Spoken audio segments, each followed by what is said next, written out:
ደግሞ በትምህርተ ሥላሴ ላይ ፕሮቴስታንት የሆኑ ሰዎች በመጽሐፍ ቅዱሶቻቸው ላይ ምን ያክል አፎቻቸውን እንዳላቀቁ ምን ያክል በጣም ጸያፍ የሆነ ነገር እንደተናገሩ በደንብ አድርጌ ያሳያቸዋለሁ።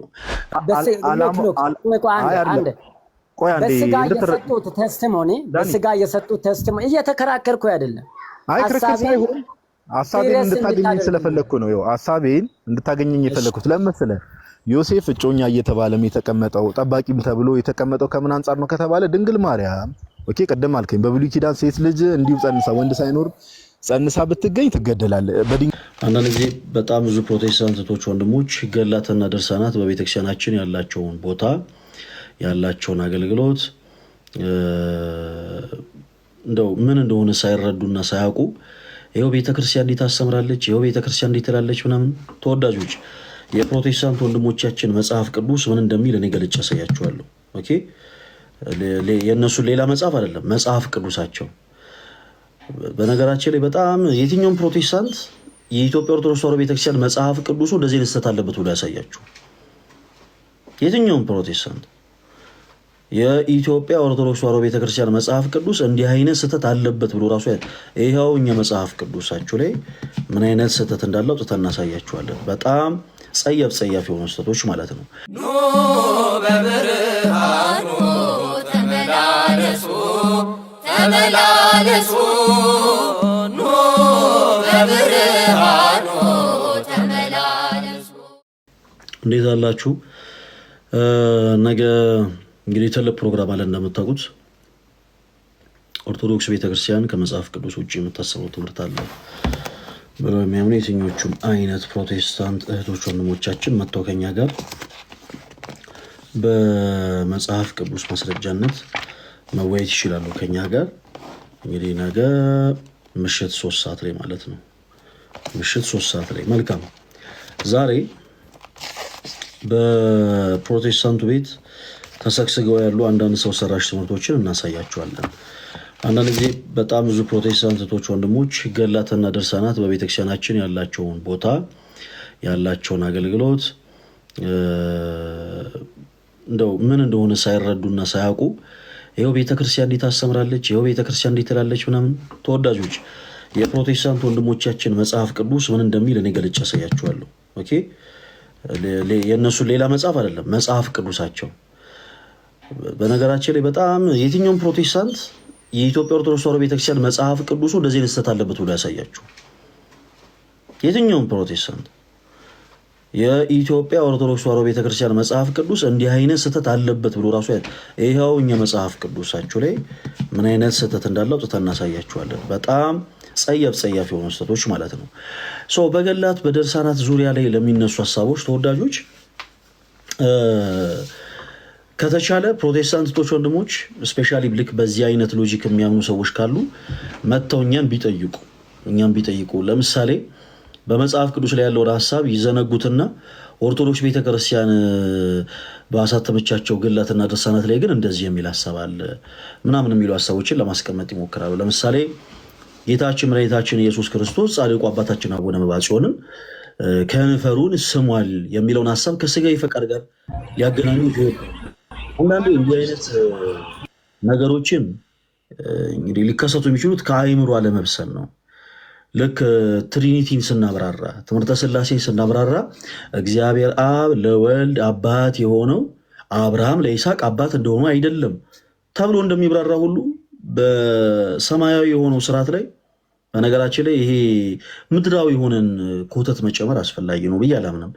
በነገራችን ላይ ንቀታቸው ለቤተ ክርስቲያን ሳይሆን ንቀታቸው ለክርስቶስ ኢየሱስ ነው። ባይዘዌ ለክርስቶስ ኢየሱስ ሰው ለክርስቶስ ንቀት እስከሌለው ድረስ እንደዚህ አይነት ሀሳቦችን በእርግጥ ደፍሮ አይናገርም። ኤኒዌይስ አባት ለምሳሌ አባትና እናት እጅግ በጣም የሚወዷቸውን ልጆቻቸውን በህፃነታቸው ቅፍ አድርጎ ከንፈሮቻቸው ሊስሙ ይችላሉ። አባት ህፃን ልጁን ከንፈሩን ሊስም የሚችለው በስጋዊ ፈቃድ በስጋዊ ፍትወት አይደለም አለደለም ከአባታዊ ፍቅሩ የተነሳ ግን ከንፈሩን ሊስም ይችላል።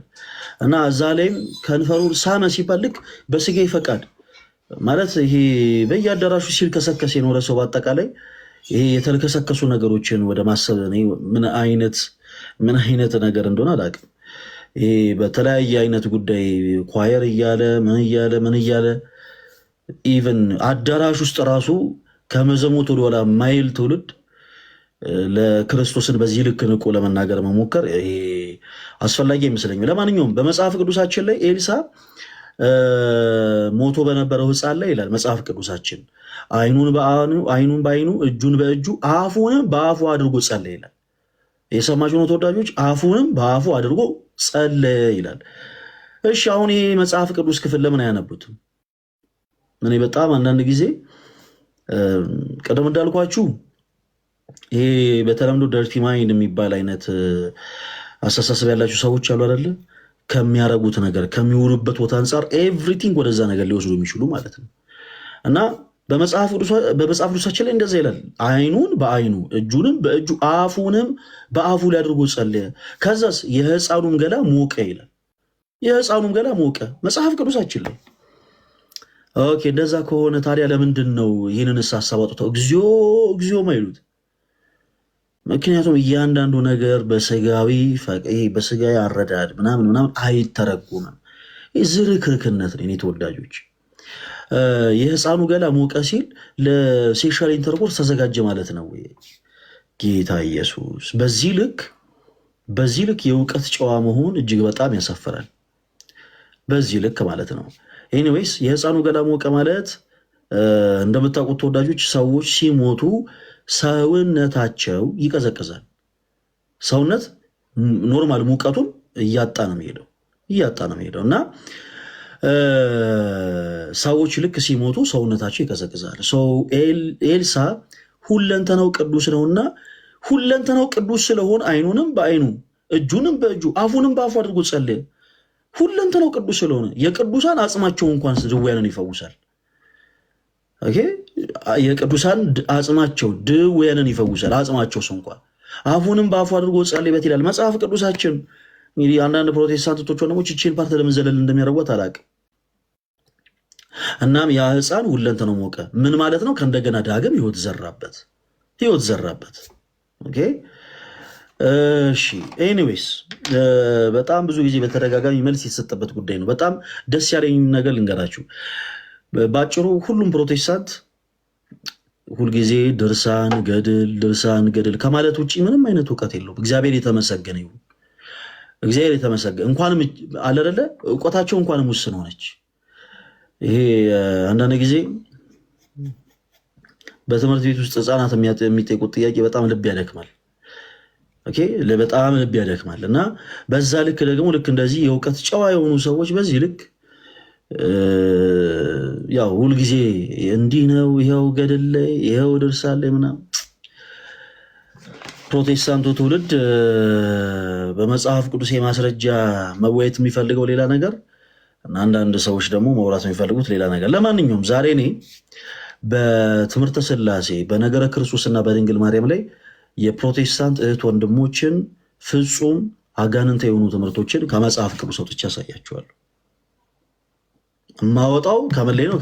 እናቱ የወለደችው ፕሮቴስታንት የኦርቶዶክሳውያን አጋንንት የትምህርት ብሎ ከመጽሐፍ ቅዱስ ያወጣ የትኛው ፕሮቴስታንት አይችልም። ሲጀመር በየትኛው ሰዓታቸው ኢቨን መጽሐፍ ቅዱስን ያላነበቡ ሰዎች ናቸው በነገር ድርሳን ገድል ምናምን የሚሉት እና በእመቤታችን በቅድስት ድንግል ማርያም በነገረ ክርስቶስ እና ደግሞ በትምህርተ ሥላሴ ላይ ፕሮቴስታንት የሆኑ ሰዎች በመጽሐፍ ቅዱሶቻቸው ላይ ምን ያክል አፎቻቸውን እንዳላቀቁ ምን ያክል በጣም ጸያፍ የሆነ ነገር እንደተናገሩ በደንብ አድርጌ ያሳያቸዋለሁ። እና ደግሞ በጣም ፈገግ የሚያስሉ ነገሮች አሉ። በጣም ፈገግ የሚያስሉ ነገሮች አብረን የምናያቸው ማለት ነው። እሺ ከነገረ ማርያም እንጀምር። አይ ነው ከነገረ ክርስቶስ አንድ ነገር ላሳያችሁ በመጀመሪያ። እሺ ፕሮቴስታንት እህት ወንድሞች በክርስቶስ ዙሪያ ምን ብለው እንደሚያምኑ በመጽሐፍ ቅዱሳቸው ላይ ምን ብለው እንዳስቀመጡ አሳያቸዋለሁ። ይሄ አዲስ መደበኛ ትርጉም የሚባል መጽሐፍ ቅዱስ ነው። ይሄ አዲስ መደበኛ ትርጉም የሚባል መጽሐፍ ቅዱስ በመጀመሪያ ደረጃ ከመጽሐፍ ቅዱስ ማህበር እውቅና ውጭ የታተመ መጽሐፍ ነው። በባይብሊካ ኢንተርናሽናል የታተመ ይሄ መጽሐፍ የህዳግ ማብራሪያ አለው። ምን ማለት ነው? የመጽሐፍ ቅዱሱ ዋና ክፍል ከላይ ተቀምጦ ከዛ ከስር ደግሞ የመጽሐፍ ቅዱሱ የህዳግ ማብራሪያ ተቀምጧል። ኦኬ፣ የመጽሐፍ ቅዱሱ የህዳግ ማብራሪያ ያንን የፕሮቴስታንት ስኮላሮች ናቸው ሰብሰብ ብለው ያስቀመጡት። የፕሮቴስታንት ስኮላሮች ኦኬ። ይቅርታ ከመጀመሪያ በፊት እዚህ ውስጥ ያላችሁ ፕሮቴስታንቶች ወንድሞች ዮኒ ጋር ሂድና መልስለት ምናምን እነሱ ጋር ሂዱና መልሱላቸው እያላችሁ ያላችሁት በመጀመሪያ እነሱ ማን ስለሆኑ ነው እኔ ፈለገ አትናቴዎስ እነሱ ጋር መሄደው? የመጀመሪያው ትልቁ ነገር ኦኬ። እሺ የመጀመሪያው ትልቁ ነገር ያ ነው። እነሱ ማን ስለሆኑ እነሱ ቤት ሄዳለሁ። ሲቀጥል ደግሞ ማንም ጥያቄ ኖሮት መልስ የሚፈልግ ይሄ ትምህርታችሁ አጋንንታዊ ነው፣ ይሄ ትምህርታችሁ መጽሐፍ ቅዱስ ነው ማለት የሚፈልግ እናቱ የወለደችው ፕሮቴስታንት ቅዳሜ ማታ 3 ሰዓት መምጣት ይችላል። ማንም አሰስገሰሱን አስከትሎ መምጣት ይችላል። ኦኬ አሁን ላይ አካኪ ዘራፍ እያለ ያለው እያንዳንዱ አካል በአጠቃላይ ይኸው ኦኬ ፈለገ አትናቴዎስ ይሄ የትኛው ትምህርታችን ነው ከመጽሐፍ ቅዱስ ውጭ ምናምን ነው አይደል ያልከን? አዎ ይኸው ይሄ ትምህርታችሁ ከመጽሐፍ ቅዱስ ውጭ ነው። እናቱ የወለደችው ፕሮቴስታንት ካለ መጥቶ እኔ ጋር እንደዛ ማለት ይችላል። ኦኬ ከዛ ውጭ እናንተና ጋር ምናምን እኔ እንዴትም ቢወራ ይደዘማታል። እና በአጭሩ ምልላችሁ ፈልጌ ነው እነሱ ማን ስለሆኑ ነው ፈለገ አትናቴዎስ እነሱ ጋር የሚሄደው ነው። ስለዚህ ቅዳሜ ማታ 3 ሰዓት በማንኛውም ዙሪያ ይሄ ትምህርት ከመጽሐፍ ቅዱስ ውጭ ነው፣ ይሄ ትምህርት ፍጹም ስህተት ነው ማለት የሚፈልግ ፕሮቴስታንት ካለ ሲጀመር ጌታ ምስክሬ ነው የምላችሁ እናቱ የወለደችው ፕሮቴስታንት ካለ መምጣት ይችላል እኛ ጋር እናቱ የወለደችው ፕሮቴስታንት ካለ። ለማንኛውም አሁን በምናነሳቸው ነጥቦች ዙሪያ ምናልባት የራሳቸውን ሀሳብ የራሳቸውን ምላሾች መስጠት የምትፈልጉ ፕሮቴስታንቶች ካላችሁ ድል እሰጣለሁ። እኛ ብቻችንን ቤት ዘግተን ማጨብጨብ አንፈልግም። ምን እናደርጋለን? ለእያንዳንዱ ለምናነሳው ነገር ምላሽ ካላችሁ ገብታችሁ ይሄ ትምህርት ስህተት ነው፣ እንዲህ አይነቱ ትምህርት እንደው ኦርቶዶክስ ቤተክርስቲያን እንዲህ ብላ አታስተምርም ማለት ማነው ፕሮቴስታንት ቸርቻችን እንዲህ ብላ አታስተምርም ማለት ትችላላችሁ። ከመጽሐፍ ቅዱሱ ላይ አንዳንድ ብዙ የምናነሳቸው ነጥቦች ይኖራሉ። ከነገረ ክርስቶስ፣ ከትምህርተ ሥላሴ፣ ከነገረ ማርያም ጋር ተያይዞ በመጽሐፍ ቅዱሱ ላይ ሰዎች ራሳቸው ማለት ፕሮቴስታንት የሆኑ ሰዎች የጨመሯቸውን የቀነሷቸውን ትርጉሙን አዛብተው የጻፏቸውን እያንዳንዱ ነገሮች አውጥተን በመጽሐፍ ቅዱስ የማስረጃነት እኛ ደግሞ እንወያያለን። የምንወያየው ፕሮቴስታንት የሆኑ እህት ወንድሞችን ለማበሳጨት እነሱን ለመዝለፍ ኦኬ እነሱ አያችሁ እናንተ እንደዚህ ምናምን ብሎ ለመስደብ ምናምን ለማበሳጨት ሳይሆን በክርስቶስ ፍቅር ግን እውነታ የቱ ጋር እንዳለ ያውቁ ይረዱ ዘንድ ነው። እውነታ የቱ ጋር እንዳለ ያውቁ ይረዱ ዘንድ ነው። ስለዚህ በትምህርተ ሥላሴ በነገረ ክርስቶስና በነገረ ማርያም ብቻ እነዚህ 3 ሀሳቦች እናነሳና በደንብ አድርገን እናወራባቸዋለን።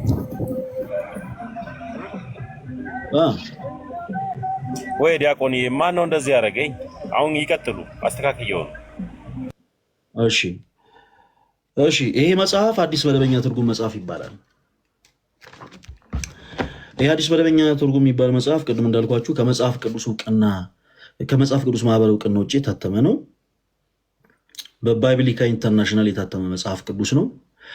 ይሄ መጽሐፍ ቅዱስ በስሩ የህዳግ ማብራሪያ አለው። ከመጽሐፍ ቅዱሱ ዋና ክፍል ቀጥሎ ከስሩ የህዳግ ማብራሪያ ተቀምጦበታል። ያ የህዳግ ማብራሪያ ደግሞ የፕሮቴስታንት ስኮላሮች በአጠቃላይ ያስቀመጡት ማብራሪያ ነው። ማብራሪያ ምን ማለት ነው? የፕሮቴስታንት ዋናዎቻቸው ከመጽሐፍ ቅዱሱ የህዳግ በታች ላይ ማብራሪያ አስቀምጠዋል። መልካም ሰው በእነዚህ ሀሳቦች ዙሪያ እናወራለን። የመጀመሪያው ነገር አሁን ማነሳው ለፕሮቴስታንት እህቶች ወንድሞች ኢየሱስ ክርስቶስ አብዷል ብላችሁ ታምናላችሁ ወይ? በጣም አሁን እንደውም ፕሮቴስታንት የሆናችሁ እህቶች ወንድሞች እኔ ከመጽሐፍ ቅዱሳችሁ ጋር ተያይዞ ልትረዱ የሚገባው ጤነኛውን ኢየሱስን ነው ወይንስ ያበደውን ኢየሱስን ነው እያመለካችሁ ያላችሁት? እንደዛ ልበል። ኢየሱስ ክርስቶስ አብዷል ብላችሁ ታምናላችሁ ወይ? ኦኬ እና መጽሐፍ ቅዱስ ምን እንደሚል እናውጣና አንዳንድ ነገሮችን እናወራለን። እሺ ኮሜንት ሴክሽን ላይ ላላችሁ ፕሮቴስታንቶች እድል እሰጣለሁ። ለፕሮቴስታንቶች እሺ ኢየሱስ ክርስቶስ አብዷል ብላችሁ ታምናላችሁ ወይ? ኢየሱስ ክርስቶስ አብዷል ብላችሁ ታምናላችሁ ወይ? አይ አናምንም ብሎ በማስረጃ ለማውራት የሚፈልግ ፕሮቴስታንት ካለ አንድ ቁጥር መጻፍ ይችላል። አንድ ቁጥር መጻፍ ይችላል። ኢየሱስ ክርስቶስ በነገራችን ላይ ለፕሮቴስታንቱ ራሱ የምንጠይቀው ጥያቄ የትኛው ነው? ጤነኛውን ኢየሱስን ነው ወይንስ እብዱን ኢየሱስን ነው የምታመልኩት ለማለት ነው ጥያቄ ራሱ ማንሳት የምንፈልገው። ከምን አንጻር እንደዛ አይደል? መጽሐፍ ቅዱስን ስናነብ እንደርስበታለን። እና ፕሮቴስታንቶች ወንድሞቻችን ኢየሱስ ክርስቶስ አብዷል ብላችሁ ታምናላችሁ ወይ? ለምሳሌ በተልእኮ ለትውልድ ውስጥ ያሉ ፕሮቴስታንቶች ኢየሱስ ክርስቶስ ሰይጣኗል ብለው ያምናሉ። ሌሎች ፕሮቴስታንቶች ኢየሱስ ክርስቶስ አብዷል ብላችሁ ታምናላችሁ ወይ? ለእናንተ ነው ድል እየሰጠ ያሉት። ቶሎ ቶሎ ተጠቀሙበት። እሺ የለም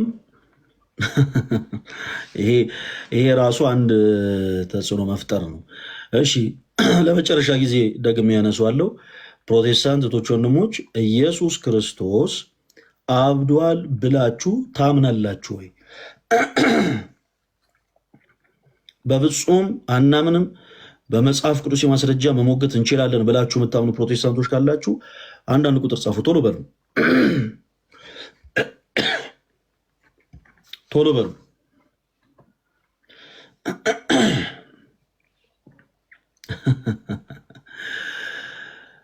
ኦኬ እሺ፣ ሁላችሁንም ኢንቫይት አደርጋችኋለሁ። ዲያቆንዬ እሱም ብቻ ሳይሆን ፕሮቴስታንቶች ከገቡ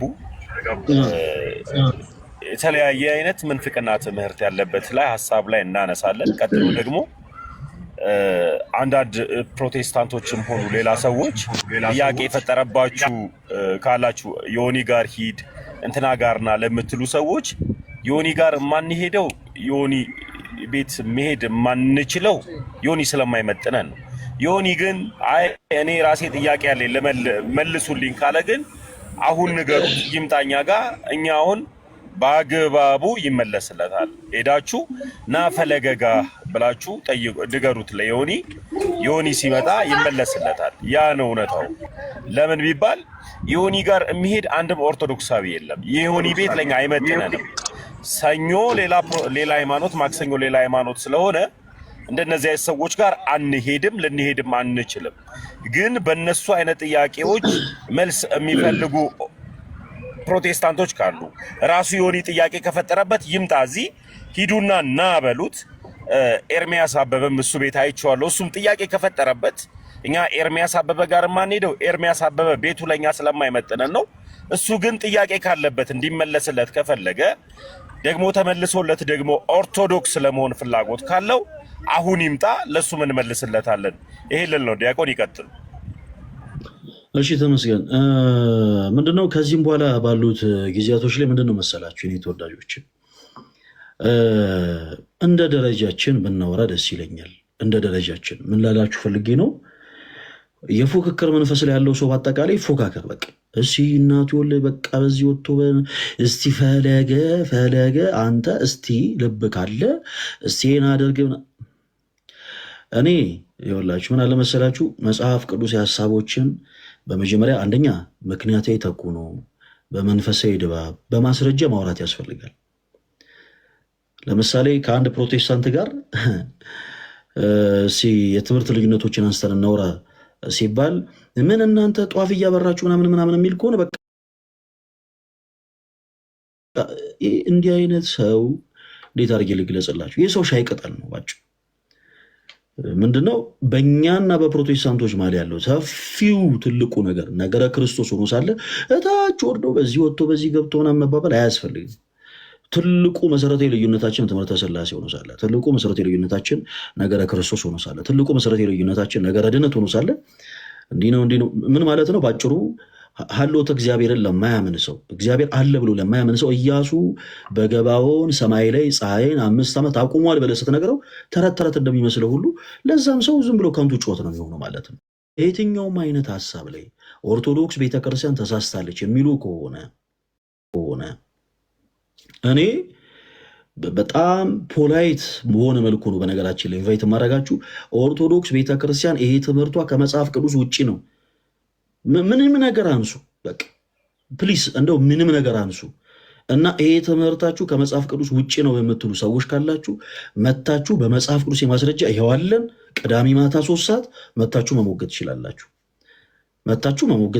ከዛ ውጪ ግን ኦርቶዶክስ እኛ ኦርቶዶክስ ነን። በነገራችን ላይ ማንም በላከን በኩል ዝም ብለን የምንላክ በዚህ ፈሰሱ ስንባል ዝም ብለን የምንፈስ ዝም ብላችሁ ዘይቱም ጨውም ምኑም ሲርከፈከፍ ዝም ብለን አሜን የምንል አማኞች አይደለንም። ምክንያታዊ የሆንን ሰዎች ነን። ስለዚህ ምክንያት የሆናችሁ ልታወሩን ደስ ይለናል። እና ዞሮ ዞሮ እኛውን የራሳችን ርዕስ ነው የያዝነው። ሰው የፈለገበት ቦታ ተቀምጦ ደግሞ ነገሮችን የማዳመጥ መብቱ አለው። እኛ እዚህ ጋር በመጽሐፍ ቅዱስ ሐሳቦች እያነሳን ያለ ነው። መጽሐፍ ቅዱስ ሐሳቦች ነው። ይኸው የፕሮቴስታንቱ አዲስ መደበኛ ትርጉም የተባለው መጽሐፍ ላይ በትምህርተ ሥላሴ፣ በነገረ ክርስቶስ፣ በነገረ ማርያም ላይ የተነሱ በጣም ከባድ የሆኑ ስሁት የሆኑ ሐሳቦች ከህዳግ ማብራሪያው ጋር በደንብ አድርገን እያነሳን እንወያያለን። እግዚአብሔር አምላክ ሁላችን ይፍቀደልን። እሺ ክርስቶስ ኢየሱስ አብዷል ብላችሁ ታምናላችሁ ወይ ነው? ፕሮቴስታንቶች ወንድሞቻችንን ይኸው ደጋግሜ ሳነሳላችሁ ነበር። ክርስቶስ ኢየሱስ አብዷል ብላችሁ ታምናላችሁ ወይ? ኦኬ አናምንም የምትሉ አንዳንድ ቁጥር ጻፉና ግቡ ብያለሁ፣ አስገባችኋለሁ።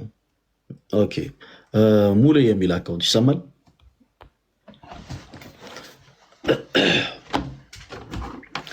የማይክ ምልክቱን ክፈተው። ሙሌ የሚል አካውንት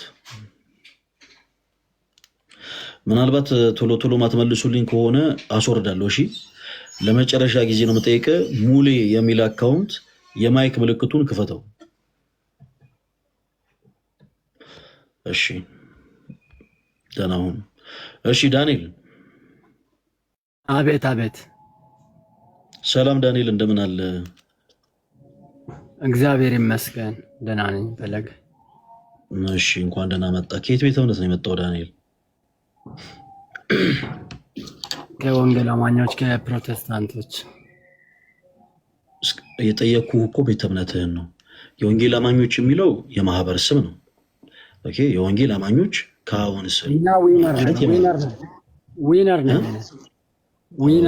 ተቻኩል። እሺ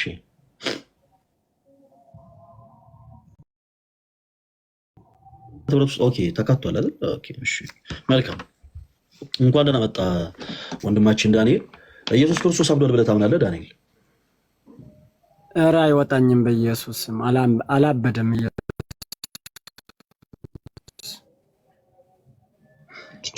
መልካም። ስለዚህ ዛሬ ፕሮቴስታንት የሆኑ ሰዎች የፕሮቴስታንቶችን ትምህርት አጋንንታዊ ነው፣ ስሁት ነው እንዲሉ እናደርጋለን ማለት ነው። እግዚአብሔር የተመሰገነ ይሁን። እሺ መጽሐፍ ቅዱስ እሺ እንግዲህ እንዲታይ እንዴት እናደርግ እናንተ ሰዎች እንዲች ነገር እናደርጋለን። ቀረብ ነገር አሁን ይታያል ይመስለኛል። እሺ ዳን ይታያል አይደል? የቱ? ያው የከፈትኩት ካሜራው ይታያል አይደል? ካሜራው ማለት ይታያል ፈለገ። እሺ መልካም። ይሄ አሁን የከፈትኩት አዲስ መደበኛ ትርጉም መጽሐፍ ቅዱስ ነው። ይሄ የምታዩት የሉቃስ ወንጌል ምዕራፍ 8 ነው። የሉቃስ ወንጌል ምዕራፍ 8 ከቁጥር 19 ላይ ያለውን ሐሳብ ነው የምናነበው። የሉቃስ ወንጌል ምዕራፍ 8 ከቁጥር 19 ላይ እንደዚህ የኛ ነው ፈለገ። መጽሐፉ የኛ ነው። ከበሩን አሳኝ። ከበሩን አሳኝ። እሺ ይኸው መጽሐፍ ቅዱስ አዲሱ መደበኛ ትርጉም ከማጥኛ ጽሑፍ ጋር። እሺ ምን ኦርቶዶክስ ቤተክርስቲያን እኮ በእንደዚህ አይነት ነገር እኮ ብዙ ጊዜዋን አታጠፋም ዳኒ። ፌክ የሆነ ነገር ለፕሮቴስታንቶች ብላ አታሳትምም። ያው እስካሁን እንዲህ አይነቱን ጉዳይ ከሙስሊሞችና ከፕሮቴስታንቶች ነው የተመለከትነው። ፌክ የሆኑ መጽሐፍትን አመሳስሎ በማሳተም ዙሪያ እንኳን ኦርቶዶክስ ቤተክርስቲያን ስራ አልፈታችም። ዞሮ ያው አሳይቻለሁ። ልቀጥል። እሺ የሉቃስ ወንጌል ምዕራፍ 8 ነው ቁጥር 19።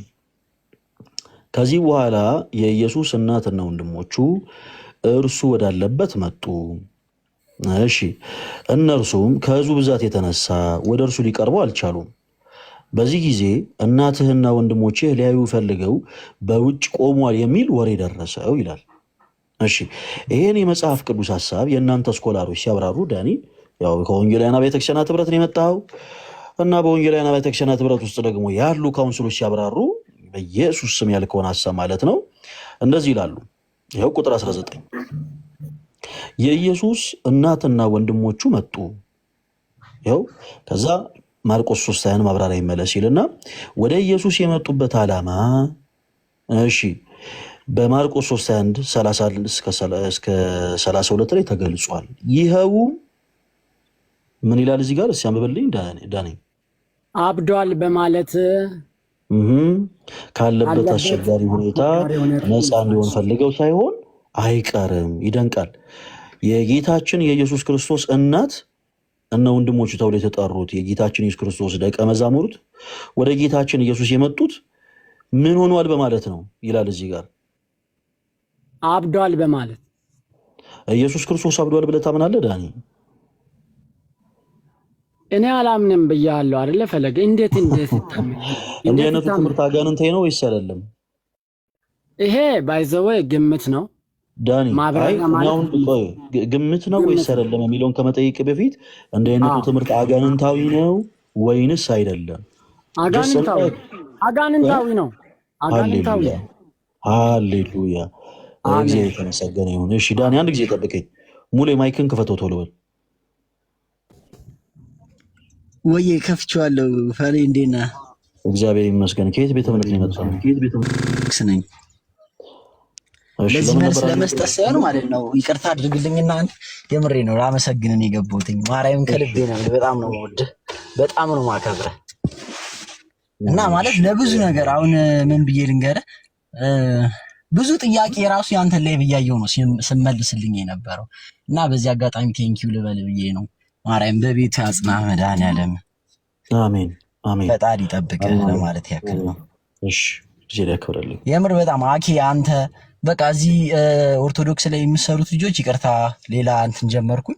በጣም ነው የምወዳችሁ። በጣም ማለት ለዚህ ጋር የምታደርጉት ነገር ለኦርቶዶክስ በተለይ ለወጣቱ የምሬን ነው የምልህ። በተለይ አሁን የመናፍቅ መጮቻ እንዳይሆኑ እያደረጋችሁት ያላችሁት ነገር እግዚአብሔር በቤቱ ያጽናችሁ፣ እመብርሃን ትጠብቃችሁ ለማለት ያክል ነው። አሜን። እሺ እሺ ማለት በጣም ይቅርታ ግን ሰዓታችሁን ያስኩኝ። ችግር የለውም። አመሰግናለሁ። እሺ እሺ እሺ ወንድሜ። እሺ ወንድማችን ዳኒ ጋር ያወራነውን ጉዳይ ሰምታችኋል። ኢየሱስ ክርስቶስ አብዷል ብለህ ታምናለህ ወይ ብዬ ነው የጠየኩት። ኢየሱስ ክርስቶስ አብዷል ብዬ አላምንም ያለው። በነገራችን ላይ በጣም የሚደንቃችሁ ነገር በዚህ መጽሐፍ ቅዱስ የሚያምኑ በወንጌላውያን ቤተክርስቲያናት ህብረት ውስጥ በካውንስል ውስጥ የተካተቱ ቤተ እምነቶች የተልእኮ ለትውልድን ቤተ እምነት አግልለዋል። ተልእኮ ለትውልድ የሚባለው ቤተ እምነት በወንጌላውያን ቤተክርስቲያናት ህብረት ውስጥ የተካተተ ቤተ እምነት አይደለም። መስራቹ ሐዋርያው ዘላለም ነው። ሐዋርያው ዘላለም የሚባለውን ሰው ስውት የሆነ ትምህርት አለው ብለው ከቸርቻቸው ከህብረታቸው የለዩት ኢየሱስ ክርስቶስ ሰይጥኗል ብሎ ስለሚያምን ነው። ሰይጥኗል ብሎ ስለሚያምን ነው። በጣም በሚደንቅ ሁኔታ አልሸሹም፣ ዞር አሉ ነው። ይኸው አሁን የትኛው ሰው ያስባል በእውነት መጽሐፍ ቅዱሱ ላይ እንደዚህ አይነት ጉድ እንዳለ? መጽሐፍ ቅዱሱ ላይ እና ኢየሱስ ክርስቶስ ሰይጥኗል ብሎ ያምናል ሐዋርያው ዘላለም። በዚህም የተነሳ ደግሞ ከወንጌላውያን አብያተ ክርስቲያናት ካውንስል ስውት በሆነ ትምህርት የተነሳ እንዳይካተት ተደርጓል። ተልእኮ ለትውልድ የሚባል ቤተ እምነት አሁን ለብቻው የሚካተት ቤተ እምነት ነው። እሱን ግን ያገለሉ ማጆሪቲው ወደ 64 የሚጠጉ ቤተ እምነቶች ግን መጽሐፍ ቅዱሳቸው ይኸው እንደዚህ ይላል። ኢየሱስ ክርስቶስ ይኸው አብዷል በማለት ካለበት አስቸጋሪ ሁኔታ ነፃ ሊሆን ፈልገው ሳይሆን አይቀርም ይላል። ኦኬ ሰው እንዲህ አይነት ትምህርት ዳኒ አጋንንታዊ ነው ወይንስ አይደለም? ፈለገ ቅድም ብያለሁ እኮ አንደኛው ይሄ ትምህርት ሳይሆን አይቀርም ነው የምለው። ምናምንት ነው የነሱ የሆነ ግምት ነው። ግምት ደግሞ ትክክል ሊሆን አይችልም። የነማን ግምት? ይህንን ትርጉም የሰጡት ሰዎች ግምታቸውን ነው ያስቀመጡት። ስኮላሮች እንደሆኑ ታውቃለህ አይደል ዳን? የእናንተ ስኮላሮች ማብራሪያው ላይ ያስቀመጡት በስኮላር ደረጃ ፈለግዬ በስኮላር ደረጃ ግምታቸውን ነው ያስቀመጡት። ግምት ደግሞ ትክክል ነው ወይም ሪያሊቲ ነው ብለን ድምዳሜን ልንሰጥ አንችልም። አይ ስኮላር ግምት ራሱ አይነገርም እንጂ በመጽሐፍ ቅዱስ አይነገርም። ለምን እኮ እንደዛ ነው ያልኩህ። ትክክል ነው። እግዚአብሔር ያክብረን። ለምሳሌ ኢየሱስ ክርስቶስ ማይክን ሚውት አድርገው። አይ ይቅርታ፣ ማርቆስ 3:21 ቢነበብ ጥሩ ነው። አረግልሃለሁ። እሺ አነብልሃለሁ። እሺ እንመለሳለን። ማይክን ሚውት አድርገው። ኦኬ። በነገራችን ላይ በመጽሐፍ ቅዱስ ዙሪያ በመሰለኝና በደሳለኝ ሊብራራና ሊወራ የሚገባ ነገር መኖርም የለበትም። ዳኒ አንተ እንዳልከው ለምንድን ነው እንደዚህ ያልነው? ምክንያቱም መጽሐፍ ቅዱስ በነገሮች ሁሉ እርግጠኛ ሆኖ ነገሮችን የሚያብራራ መጽሐፍ ስለሆነ ማለት ነው። እና ቅድም እንዳልነው ኢየሱስ ክርስቶስ አብዷል የሚለው ትምህርት አጋንንታዊ ነው ወይስ አይደለም? ዳኒ ፈለገ ስንት ጊዜ ነው የምነግርህ? ምን ችግር አለው? ደግመህ ብትነግረኝ። እንዲህ አይነቱ ትምህርት አጋንንታዊ ነው ወይስ አይደለም? አንድ ሺህ ጊዜ ይናገራሉ። ይሄ ትምህርት አጋንንታዊ ነው። ምንጩ አጋንንታዊ ሰይጣናዊ ነው። ይሄ መጽሐፍ ቅዱስ የፕሮቴስታንቶች መጽሐፍ ቅዱስ ነው ወይስ አይደለም? ዳኒ አሁን ይኸውልህ እኛ የምንቀበለው ከ19 ጀምሮ የተጻፈውን ሌላኛው ማብራሪያውን። ይሄ መጽሐፍ ቅዱስ የፕሮቴስታንቶች መጽሐፍ ቅዱስ ነው ወይስ አይደለም?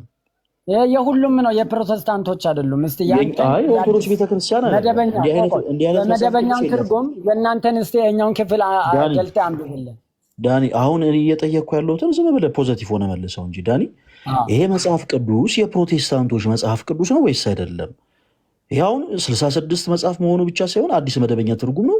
ከስር የዳግ ማብራሪያ ያለው እንዲህ አይነት መጽሐፍ ቅዱስ ኦርቶዶክስ ቤተክርስቲያን የላትም፣ አናውቀውም። ይሄ መጽሐፍ ቅዱስ የፕሮቴስታንቶች መጽሐፍ ቅዱስ ነው ወይንስ አይደለም? በከቨሩ ላይ እንዳየነው ነው። አዎ። መልካም። በመጽሐፍ ቅዱስ ውስጥ ያለው እንዲህ አይነቱ ደግሞ ሀሳብ አጋንንታዊ ትምህርት ነው ብለናል። እናመሰግናለን። እሺ አሁንም እዚህ ጋር እንድታጠራልኝ የምትፈልገው እንድታጠራልኝ የምትፈልገው መጽሐፉ ሉቃስ 8:19 ነው አይደለ? ያነበብክልኝ አይደለ?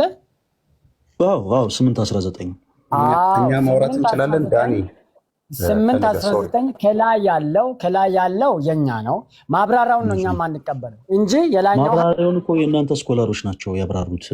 ዳንዬ አሁን ብዙ ሀሳብ አነሳን። ከላይ ያለውን ይቅርታ፣ ከላይ ያለውን ማብራሪያ ማነው ከስር ያለው ማብራሪያ ዳጉ ላይ ያስቀመጡት የእናንተ ስኮላሮች እንደሆኑ መግቢያው ላይ ይናገራል። መግቢያውን ቀልጣችሁ ማንበብ ነው፣ ረዥም ስለሆነ ያንን ለጊዜው አሁን የማነበበት ሰዓት የለኝም። ኦኬ። ሚላኑ የሚል አካውንት ከየት ቤተ እምነት ነው የመጣኸው ወንድማችን? የወንጌል አማኝ ነኝ። ማርቆስ 3:21 አንብበውና የራስህንም ቢሆን ከየት ቤተ እምነት ነው ይህንም ማብራሪያ ሲሰጥ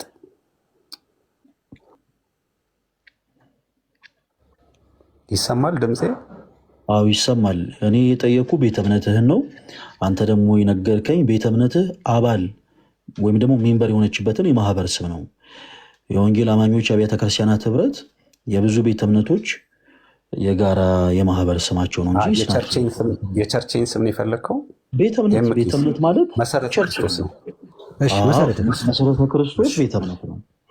እሺ ኦኬ። ኢየሱስ ክርስቶስ አብዷል ብለህ ታምናለህ? እሱን ለማለት ማርቆስ 3:21 እናንብበውና ከዛን እናወራለን። እሺ መልካም። እሺ የማርቆስ ወንጌል ምዕራፍ 3 ከቁጥር 21። እሺ ከቁጥር 20 ጀምሮ እናንብበው። ከዚያም ኢየሱስ ወደ አንድ ቤት ገባ። እርሱና ደቀ መዛሙርቱ ምግብ መብላት እንኳ እስኪሳናቸው ድረስ ህዝቡ እንደገና በብዛት ተሰበሰበ። ሁኔታውን የሰሙ ዘመዶቹም አእምሮውን ስቷል በማለት ይዘውት ለመሄድ ወዳለበት መጡ። ከኢየሩሳሌም የመጡ ጻፎችም ብዔልዜቡል አድሮበታል፣ አጋንንትን የሚያወጣው በአጋንንት አለቃ ነው አሉ ይላል። እሺ የተናገሩትን ነው እንጂ ኢየሱስ ክርስቶስ እንደዛ ብለው አስበዋል ነው የሚለው። ይሄ ቦታ እዚህ ጋር የክርስቶስ እናት ድንግል ማርያም ይላል። ለምሳሌ አብዷል ብላ አመነች ወይም ደግሞ አብዷል ብላ አሰበች ይላል። ለምሳሌ አንድ ፒክ እያደረግን ለየብቻ እያነሳን እናውራ። የክርስቶስ እናት ድንግል ማርያም እዚህ መጽሐፍ ቅዱስ ክፍል ላይ አብዷል ብላ ልጇ ክርስቶስ ኢየሱስ ሊያውም የእርሱን ጌትነት ከሁሉ በፊት አምና አሜን ብላ የተቀበለች ድንግል ማርያም ክርስቶስ ኢየሱስ አብዷል ብላ አመነች ይላል ይሄ መጽሐፍ ቅዱስ ክፍል። ምን አልከኝ? ግን እንደዛ አሰቡ ነው የሚለው አይደል? ይሄ ክፍል እኮ የሚለው ፈለገ አሰቡ ከሚያወራው ንግግር አንጻር አሰቡ ነው የሚለው አይደል? እኔ አሁን ያልኩ ስለ ክርስቶስ እናት አጋንንትን ያወጣሉ ብለው አሰቡ። እዚህ ክፍል ላይ ነው እንጂ በቀጥታ አሁን እኔ ጠየቁን በቀጥታ መልስልኛል። እዚህ ክፍል ላይ የክርስቶስ ኢየሱስ እናት ድንግል ማርያም ክርስቶስ አብዷል ብላ አሰበች ይላል ወይ? ይሄ ዋናው የመጽሐፍ ቅዱስ ጥሬ ክፍል ላይ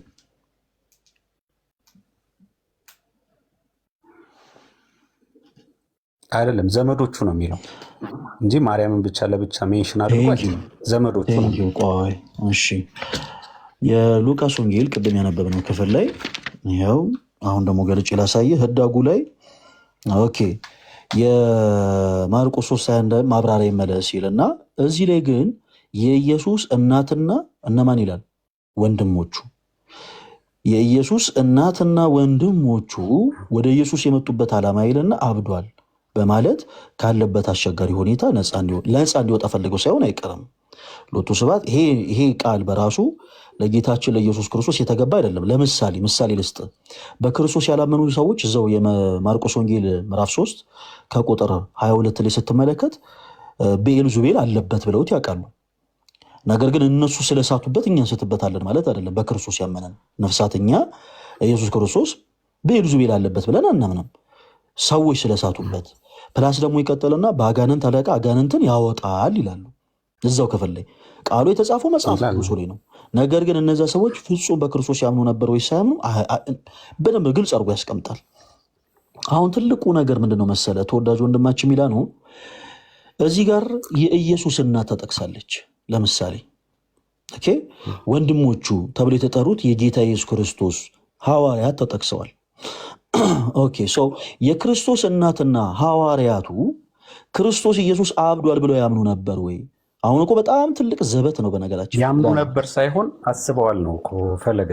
አሁን እኮ ያምኑ ነበር ሳይሆን ድንግል ማርያም የሚያደርገው ነገር አስባ ነበር እያልከን ነው ሚላ ነው እኮ። ይኸውልህ አሁን ለምሳሌ እናትና አይደለ ከላይ አሁን ለምሳሌ የኢየሱስ እናትና ወንድሞቹ እርሱ ወዳሉበት መጡ። እነርሱም ከሕዝቡ ብዛት የተነሳ ወደ እርሱ ሊቀርቡ አልቻሉም። ስለዚህ እርሱም መልሶ እናትና ወንድሞቼ እግዚአብሔር ቃል ሰምተው የሚያደርጉትን ናቸው አላቸው። ስለዚህ ለእነሱ መለሰላቸው። ይሄን በመመለሳቸው ዘመዶቹ ወይም ከዘመዶቹ አንዱ አብረው ስለነበረች የተጠቀሱት ሚላ ነው፣ ዘመዶች አይደሉም። እሺ አሁን ነገሮቹን አትቀላቅላቸው፣ በደንብ አድርገህ አዳምጠኝ። እዚህ ጋር የተጠቀሱት የኢየሱስ እናት የጌታችን የኢየሱስ ክርስቶስ እናት ከሁሉ በፊት የክርስቶስ ኢየሱስን ጌትነት አሜን ብላ ተቀበላለች ወይስ አልተቀበለችም? ሚላ ነው ተቀበላለች። ቴንኪዩ። የጌታችን የኢየሱስ ክርስቶስ ሐዋርያት የእርሱን ጌትነት አምነው ተከተሉታል ወይስ አልተከተሉትም? እንዴ ተቀብለውታል እንጂ። በጣም ጥሩ። በእሱ ዙሪያ ይከተሉ የነበሩ ለምሳሌ ዘመድ ተብሎ የተጠሩና በክርስቶስ ኢየሱስ ደግሞ ፈጽሞ የላመኑ ክፉ አይሁዶች የተናገሯቸው ንግግሮች ከነዚህ አካላት ጋር አይገናኝም። እሺ ለምሳሌ የኢየሱስ እናት ልጇ ኢየሱስ ክርስቶስ አብዷል ብላ ታምን ነበር የሚል የመጽሐፍ ቅዱስ ክፍል የለም። እንዲህ አይነቱ ነገር የተቀመጠው የእናንተ ስኮላሮች ባብራሩት ማብራሪያ ላይ ነው። ይኸውን በግምት ላይ የተመሰረተ ማብራሪያ ይባላል። ሚላ ቆይ ጨርሳል ጊዜ አዳምጠኛ።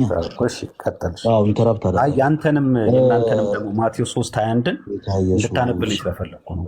ምንም ችግር የለውም። አንተ አንብበው ብራዘር። ምንም አንተ የፈለግካቸውን ጥቅሶች እያወጣ ማንበብ ትችላለህ። ኖ እኩል ኢንተራፕት እንድናደርገው ብዬ ነው። ጎሄድ በለው። እሺ ኤኒዌይስ የክርስቶስ ኢየሱስ እናት ማለት ከሁሉ በፊት የክርስቶስ ኢየሱስን ጌትነት አሜን በላይ የተቀበለች እናት ነች። ወንድሞቹ ተብሎ የተጠሩት እነማን ናቸው? ወንድሞቹ ተብሎ የተጠሩት በስጋ የተወለዱት ወንድሞቹ ናቸው እንዴ? አይደሉም። ኦኬ በስጋ የተወለዱ ወንድሞች የሉትማ ጌታችን በስጋ የተወለዱ ወንድሞች የሉትም። ይሄ ግልጽ ነው። ሶቪየስ ሁላችሁም ታውቃላችሁ። ወንድሞቹ ተብሎ የተጠሩት ደግሞ የጌታችን ኢየሱስ ክርስቶስ ሐዋርያት እንዳሉት ይናገራል። ኦ ማይ ጋሽ ኦኬ፣ አንድ ጊዜ እሱን ነገር እናጥረው። ለሁለታችሁ ምድል ልስጥና ማርያም ሌሎች ልጆችን እንደወለደች የሚናገር የመጽሐፍ ቅዱስ ማስረጃ ስጡ። አንድ ጊዜ እሱን እናጥራና ወደፊት እንቀጥላለን። ሚላ ነው ድንግል ማርያም ሌሎች ልጆችን እንደወለደች የሚናገር የመጽሐፍ ቅዱስ ማስረጃ ስጥ። እሺ እጠብቅሃለሁ። እሺ ዳንኤል ለአንተንም እጠብቅሃለሁ ወይ ዲያቆን። አቤት። እስከዛ ግን እሱ ጥቅስ እስኪያወጣልህ ድረስ እዳጓ ላይ ያለችዋን ብቻ ይሄ ማርያምና ደቀ መዛሙርቶችም አብደዋል የሚለውን እሱም ብቻ አንድ ጊዜ አንበበልኝ የሆነች ነገር ለማወቅ ነው። እሺ ከስር ያለውን የህዳግ ማብራሪያ ሳያስቀምጡ ብሎ አስቀምጠዋል። የኢየሱስ እናትና ወንድሞቹ መጡ፣ ወደ እርሱ የመጡበትም ዓላማ አብዷል በማለት ካለበት አስቸጋሪ ሁኔታ ነፃ እንዲሆን ፈልገው ሳይሆን አይቀርም። ወንድሞቹን በተመለከተ ጥንቷ ቤተክርስቲያን እያለ ከዛ በኋላ ይቀጥላል። እሺ አመሰግናለሁ። ኦኬ እሺ እየጠበቅኳችሁ ነው። ፈለግ አውጥቻለሁ ክፍሉን ይኸው እየፖስትኩ ነው። አይ መፖስት ሳይሆን አንብብልኝ ችግር እጅ ላይ መጽሐፍ ቅዱስ አልያዝክም ዳኒ? ምናልባት ማቴዎስ 13:55ን ሁላችሁም አውጥታችሁ አንብቡ። እንደዚህ ነው የሚለው፣ ይህ የጸራቢ ልጅ አይደለምን? እናቱስ ማርያም ትባል የለምን? ወንድሞቹስ ያዕቆብና ዮሳ ስምዖንም ይሁዳም አይደሉምን? እያለ በማቴዎስ 13 ላይ ከቁጥር 55 ጀምሮ ወንድሞቹ እነማን እንደሆኑ ይናገራሉ ማለት ነው። ይሄ እርግጠኛ ነህ ዳኒ? ይኸው ቃሉን እኮ ነው እየነገርኩ ያለሁት ከራሴ አይደለም። ያንተም መጽሐፍ ውስጥ አለ። እሺ ለማንኛውም እንደዛ አይነት ነገርን አይናገርም መጽሐፍ ቅዱሱ። እርግጥ ነው አንተ ያነበብከው ክፍል አለ። ኦኬ ምናልባት መጽሐፍ ቅዱሱን የማቴዎስ ወንጌል ምዕራፍ 13 ከቁጥር 54 ጀምሮ እስከ 55 ያለውን አንብብልን ዳኒ። ገጸ ንባቡን ከያዝከው አንብብልን ሁሉም እንዲሰማ። አይ ኖ ተመለስ ዳኒ። ሚላኑ ምናልባት መጽሐፍ ቅዱስ ይዛል። ሚላኑ መጽሐፍ ቅዱስ ከያዝክ በእጅ አንተ ሶሪ ስልኬ ስለተበላሸ መጽሐፍ ማውጣት አልቻልኩም። እሺ ይቅርታ፣ ስልኬ ተሰብሯል ተወዳጆች። እና እንግዲህ በውሰት ላይ ያለ ስልክ ነው እጄ ላይ ያለው። በጣም ይቅርታ። መጽሐፍ ቅዱስ የተለያዩ መጽሐፍቶችን እንደ ልብ እያወጣው ስላልሆነ ይቅርታ። እሺ ሚላኑ ይሰማል? እያወጣው ስለሆነ መጽሐፍ ቅዱስ ይዛል ነው ከእጄ አነብልሃለሁ። ትክክል ነው። እሱ ያወጣው ዳንኤል ያወጣው ምዕራፍ ማቴዎስ 13 ቁጥር 55 ላይ እንደዛ ይላል። አንተ የፈለግከው የትኛውን እንዳነብልህ ነው? በቃ 54 እና 55 ራሱን አንብቡት ነው የሚያልኩት። የሰጣችሁትን ጥቅስ ራሱን አንብቡት። ማርያም ሌሎች ልጆች አሏት ወይስ የሏትም ነው? አሏት ብላችሁኛል። የመጽሐፍ ቅዱሱ ማስረጃውን አውጥታችኋል፣ አንብቡት። ምን እንደሚል እናንብበው። እሺ ቀጥሉ። ኧረ ተው ግድ የለም አንብቡልን። ወይ መጽሐፍ ቅዱስ ማንበብ የሚችል ሰው እናስገባ።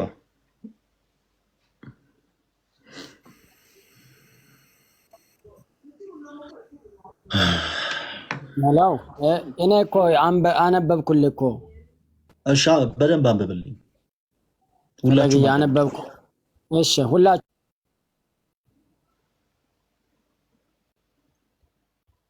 ድምጽ እየተቆራረጠ ነው ዳኒ። ማቴዎስ ስንት ላይ ዲያቆን ዳኒ? ተመለስ። ማቴዎስ ወንጌል ምዕራፍ 13 ከ54 እስከ 55 ድረስ አንብበላችሁ። አሁን ምንድነው ሀሳቡ? ድንግል ማርያም ሌሎች ልጆች አሏት ብለውኛል። ድንግል ማርያም ሌሎች ልጆች እንዳሏት መጽሐፍ ቅዱስ ይናገራል። ኦኬ መልካም። አሁን እነዚህ ወንድሞቹ ተብሎ የተጠሩት እውነት የድንግል ማርያም ልጆች ናቸው ወይስ አይደለም የሚለውን እናወጣለን ማለት ነው። መልካም። አሁን ታሙ የማቴዎስ ወንጌል ምዕራፍ አቤት 54 አይደለ?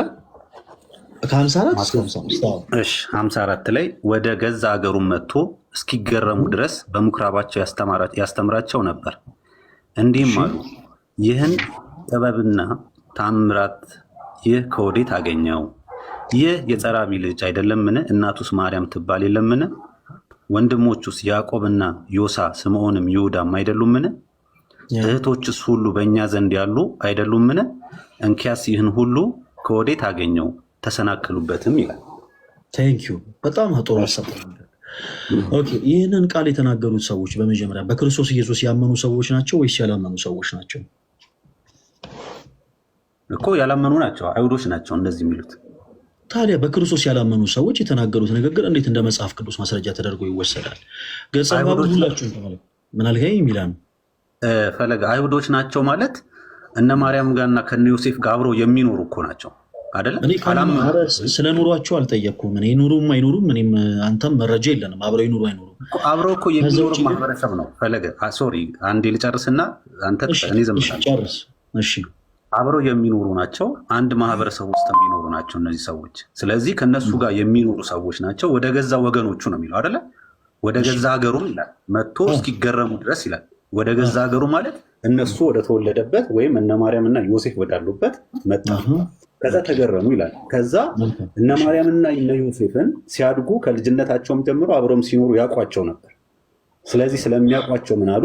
እንዴ እነዚህ እኮ ኢየሱስ ክርስቶስንም ራሱ ያውቁታል ማለት እኮ ነው። ስለሚያውቁት ነው እነዚህ ወንድሙ ያዕቆብ አይደለ ወይ እያሉ እህቶቹንም እየተናገሩ። ስለዚህ ክርስቶስን ያውቁታል። ግን መጥቶ እኔ ክርስቶስ ነኝ ስላለ ራሱን ወደ አምላክነት ስለገለጠባቸው ነው ሊቀበሉት ያልፈለጉት እንጂ ስላላመኑት የኢየሱስ ክርስቶስን ወንድሞችና እህቶችን አያውቁም ለማለት አይደለም ይሄ ቦታ። እሺ መልካም ሚላኑ፣ የተናገርካቸው ንግግሮች በአጠቃላይ 100% ስህተቶች ናቸው። መጽሐፍ ቅዱስ እንደዛ አይልም። እሺ አሁን ሁላችሁም ጥርት ባለመልኩ ነገሩ ምንድነው የሚናገረው ገልጠን እንመልከት። ተመስገን ካሜራውን ክፈተውና የመጽሐፍ ቅዱሱን ክፍል እናንበው። እሺ አሁን ሁለት ወንድሞች ዳንኤል እና ሚላኖ ይሄን ሀሳብ ያነሱት ድንግል ማርያም ሌሎች ልጆች አሏት የሚለውን ሀሳብ አንግቦ ለመናገር ነው። እሺ ቁጥር 54 ላይ ምን ይላል? ኦኬ ሁላችሁም ተመልከቱ በደንብ። የማቴዎስ ወንጌል ምዕራፍ 13 ከቁጥር 54 ላይ ወደ ገዛ ሀገሩ መጥቶ እስኪገረሙ ድረስ በምኩራባቸው ያስተምራቸው ነበር፣ እንዲህም አሉ፣ ይህን ጥበብና ታምራት ይህ ከወዴት አገኘው? ከዛ ይህ የጸራቢው ልጅ አይደለምን? እናቱስ ማርያም ትባል የለምን? ወንድሞቹስ ያዕቆብ፣ ይሁዳ፣ ስምዖን፣ ይሁዳ አይደሉምን? እህቶቹስ ሁሉ በእኛ ዘንድ ያሉ አይደሉምን? እንኪያሲን ሁሉ ከወዴት አገኘው ብለው ምን አሉበት ይላል። ሁላችሁም ቀረብ አድርገላቸው ተሙያት። እንደዚህ ብለው ምን አሉበት ይላል። ተሰናከሉበትም። በአራት ነጥብ ሐዋርያው እነሱ የተናገሩትን ነገር ካስቀመጠ በኋላ እንዲህ ብለው በክርስቶስ ላይ ምን አሉበት? ተሰናከሉበት ይላል። ከዛ ስንቀጥል የተናገሩት ንግግር የንቀት ንግግር ስለነበር ጌታችን መድኃኒታችን ኢየሱስ ክርስቶስ ቁጥር 57 ላይ እንደዚህ አላቸው፣ ኢየሱስ ግን ነቢይ ከገዛ ሀገሩና ከገዛ ቤቱ በቀር ሳይከበር አይቀርም አላቸው። ነቢይ ከገዛ ሀገሩና ከገዛ ቤቱ በቀር ሳይከበር አይቀርም። ባለመማናቸው ምክንያት በዚያ ምንም ታምር ሲያደርግ ምንም ታምር አላደረገም ይላል። እነዚህ ሰዎች በክርስቶስ የሚያምኑ ሰዎች ናቸው ወይ? የመጀመሪያው ትልቁ ነገር በክርስቶስ የሚያምኑ ሰዎች አይደሉም። እሺ ፕሮቴስታንት ወንድሞቻችን የመጽሐፍ ቅዱስ ማስረጃን ስትሰጡ ነገሮችን በመላትና በስፋት መረዳት ይጠበቅባቸዋል። የመጀመሪያው ትልቁ ነገር እነዚህ ሰዎች ይህንን ቃል የተናገሩ ሰዎች በክርስቶስ ኢየሱስ የሚያምኑ ሰዎች አይደሉም። ፕላስ የተናገሯቸው ንግግሮች በአጠቃላይ የንቀት ነበሩ። ለምሳሌ ቁጥር 55 ላይ የተናገሯቸው ሀሳቦች በአጠቃላይ ውሸቶች ናቸው። ሁሉም ሀሳቦች የጸራቢው ልጅ አይደለምን ያሉት፣ እናቱስ ማርያም ትባል ውሸት ነው። ወንድሞቹስ ያሉት ሁሉም የንቀት ነበር። ከምን አንጻር ነው የንቀት ነው ያልኳችሁ የኔ ተወዳጆች? የክርስቶስ እናት ድንግል ማርያም ናት። አዎ ናት። ግን እኛ በክርስቶስ የምናምነው የክርስቶስ እናት ድንግል ማርያም ናት ብለን ስናምንና በክርስቶስ የማያምኑ ሰዎች ኢየሱስ የተወለደው ከማርያም ነው ሲሉ ሰማይና ምድር ልዩነት አለው።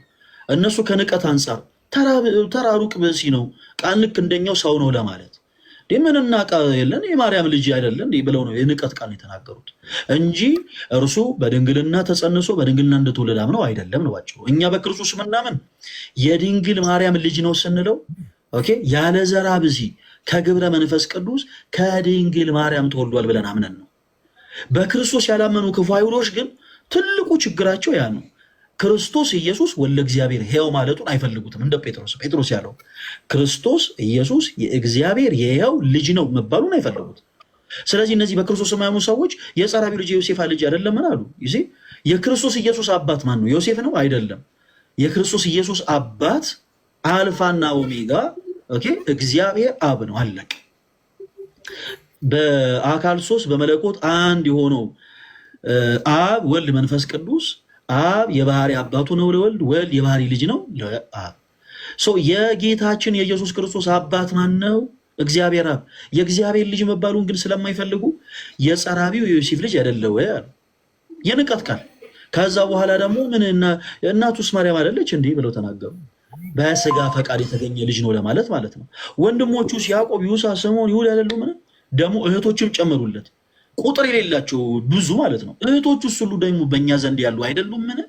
እንኪያስ ይህን ሁሉ ጥበብ ከወዴት አገኘው ብለው ደግሞ ከእንደገና ጠየቁ። እንዲህ ብለው ተሰናክሉበት።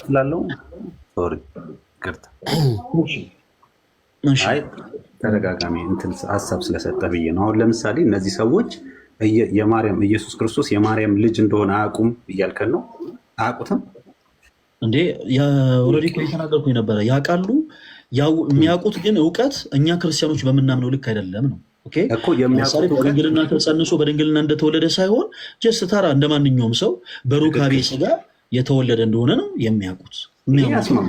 ይሄ ያስማማል። እዚህ ላይም እንደሚያነሳው ሀሳብ ወይም እንደሚለው ሀሳብ ይህንን ያህል ነው እንጂ የሚያውቁት ኢየሱስ ክርስቶስ አምላክ እንደሆነ ተቀብለው እንዳልሆኑት ራሱ ኢየሱስ ክርስቶስ ቁጥር 57 ላይ ይናገራል አይደለ? አዎ። ስለዚህ እነዚህ ያላመኑ ሰዎች ግን ከማርያም ኢየሱስ ክርስቶስ እንደተወለደ ከዮሴፍ ጋር እንዳደገ እህትና ወንድሞች እንደነበሩት አያውቁም እያልከን ነው? ሚላኑ እዚህ አልነበርክም ወይስ ሳወር የነበረውን ነው? አይደለም፣ እንደዚህ ነው ያልከን። ፈለገ ይኸውልህ፣ እኔ ሰምቻለሁ። እኔ እንደዛ አንደርስታንድ ካረከን አዎ ሰምተኸኛል። አሁን ሚላኑ ተገለጠላቸው። ሚላኑ ብራዘር ቆይ ፕሊስ ጣልቃ አትግባ። አሁን የሆነ ጥሩ ነገር ትናገራለህ። ረጅም ሰዓት ሰምቻለሁ እና የተለየ አዳምጠኝ። አሁን ደግሞ ከመስማት ያለ እምነት የማናስበውን ነገር እየተናገርክ ስለሆነ እኔ እኮ ያስገባው ሚላኑ ስናር ኦፍ ማይ ቢዝነስ። በነገራችን ላይ እኔ አሁን አንተ የምታስበውን ነገር ልነግርህ አይደለም ያስገባው። እኔ ማንም ሰው ይግባ ጀስት መጽሐፍ ቅዱስ ያለውን ሀሳብ ግን እናገራለሁ። ያንን ሀሳብ መሞገት ሌላ ጉዳይ ነው እንጂ እኛ የምናስበውን አይደለም እየነገርከን ያለው ምናምን እንደዛ አይባልም። ብራዘር ሌላው ጊዜ እነሱ ናቸው ሜንሽን ስለምታደርግ ነው። ጎሄድ ቀጥል። ምን ብዬ ነው አሁን ጌታ በሚያውቀው አሁን ስለዚህ የመጽሐፍ ቅዱስ ሀሳብ ሳብራራ ምን ብዬ ነው ፕሮቴስታንቶች ሜንሽን ያደረኩት? እንዴ አረ በጌታ ፕሊስ ምክንያት የሆነን እንናገር ተወዳጆች፣ ፕሊስ እንደው ፕሊስ እባካችሁን። እሺ እዚህ ክፍል ላይ እነዚህ ሰዎች የተናገሩት ንግግር በክርስቶስ ሲጀመር የማያምኑ ሰዎች የተናገሯቸው ንግግሮች የመጽሐፍ ቅዱስ ማስረጃ ተደርጎ አይወሰዱም። ምሳሌ ለሰጧቸው ለምሳሌ ቅድም የማርቆስ ወንጌል ምዕራፍ 3 ከቁጥር 22 ጀምሮ አንስተናል።